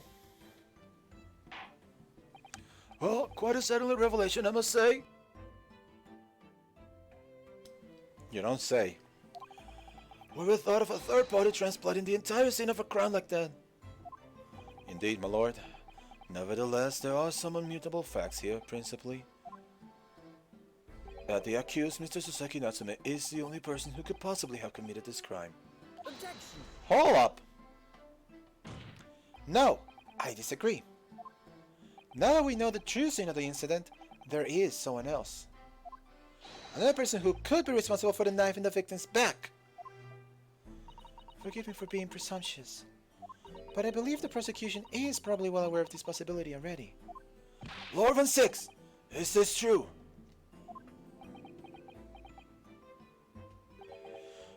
Very well. Very well. I guess so. Name the person if you will. Any further investigation is warranted. The prosecution has no objection to the trial continuing. You will name this other person who could have perpetrated the crime. Unfortunately, I don't have the image of that one person.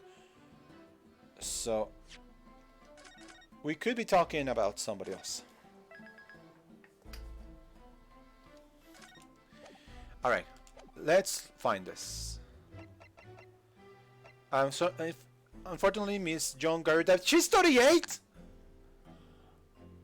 Oh my gosh! And young Gary Deb is 46. I thought they were like under... I thought she was like 50 and he was 60. Oh my gosh, I think I may have sentenced myself for death at this point. But yeah. Take that. The defense would once again like to request a cross-examination of a new witness, my lord. Once again? My assistant made the same request earlier.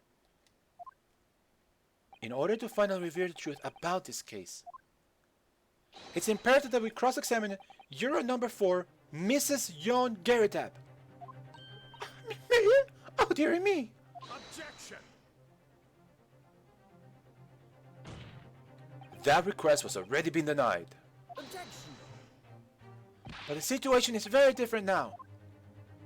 Mrs. Geridab, answer me this. What you want now, little toad? At the time of the incident, you were engaged in a violent argument with your husband, Mr. John Geridab. In the course of this argument, a minor house fire was ignited.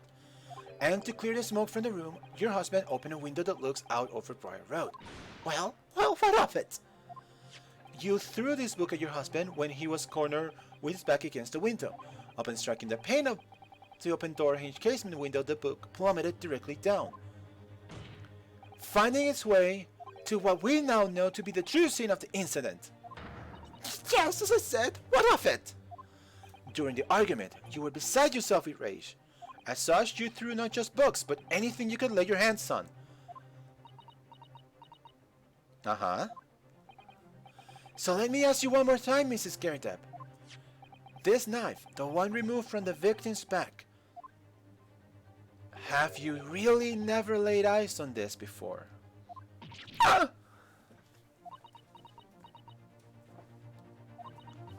Yes? Speak. I don't recall it. Seriously? Am I supposed to remember everything I picked up and threw at my husband? And anyway, the man over there in that regalia said members of the jury needn't testify, did he? Conveniently, yes. Objection!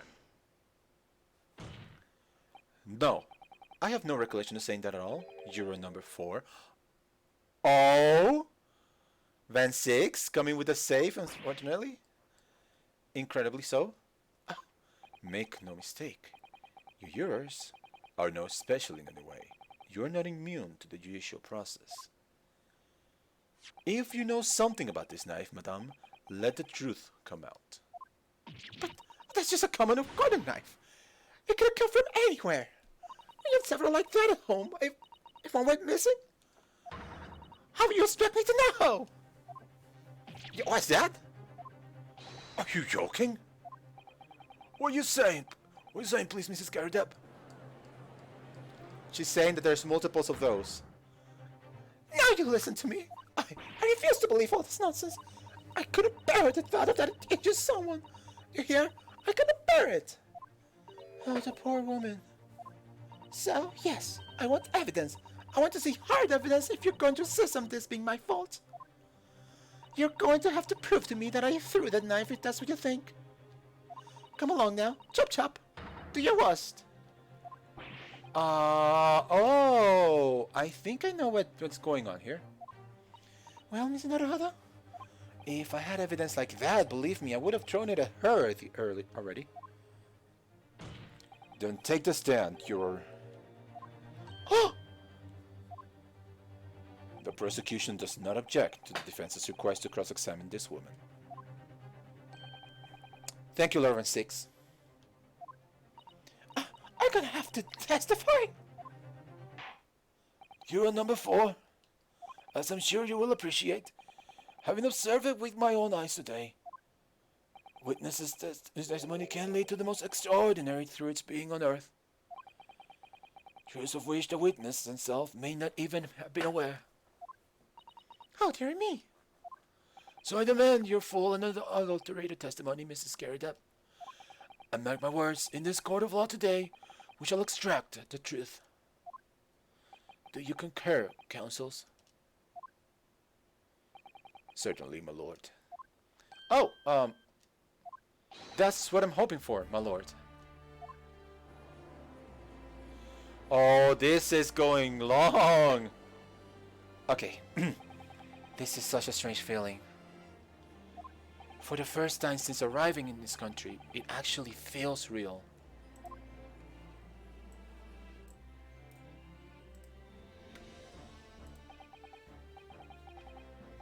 Been here in the Old Bailey, and I'm a lawyer.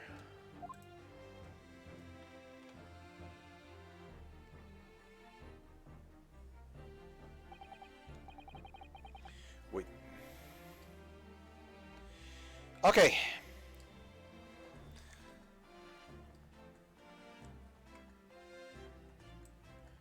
Very well.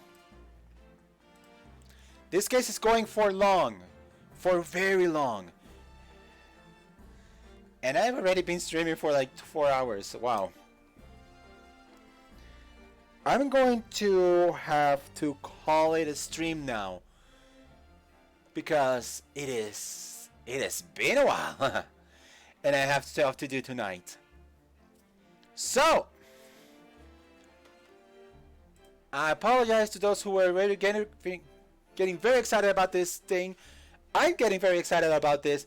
And tomorrow, I promise you, 1 Pacific, we'll come back to this very spot.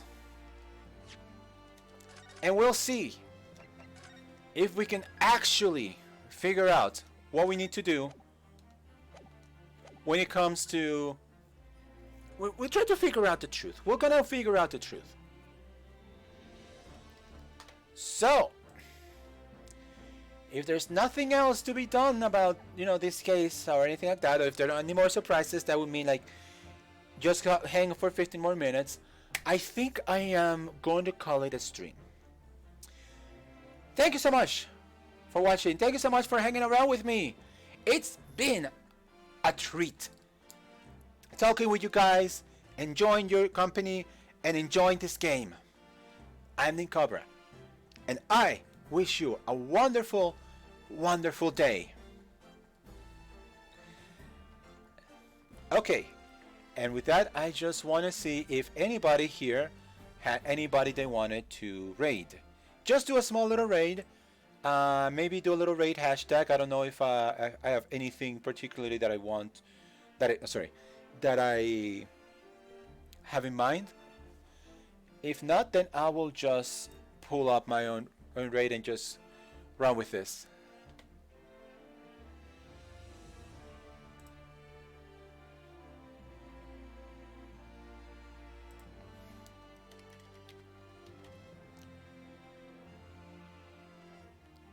All right.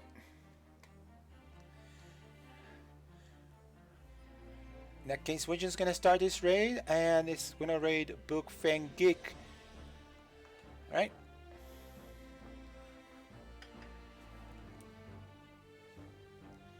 I will see you guys.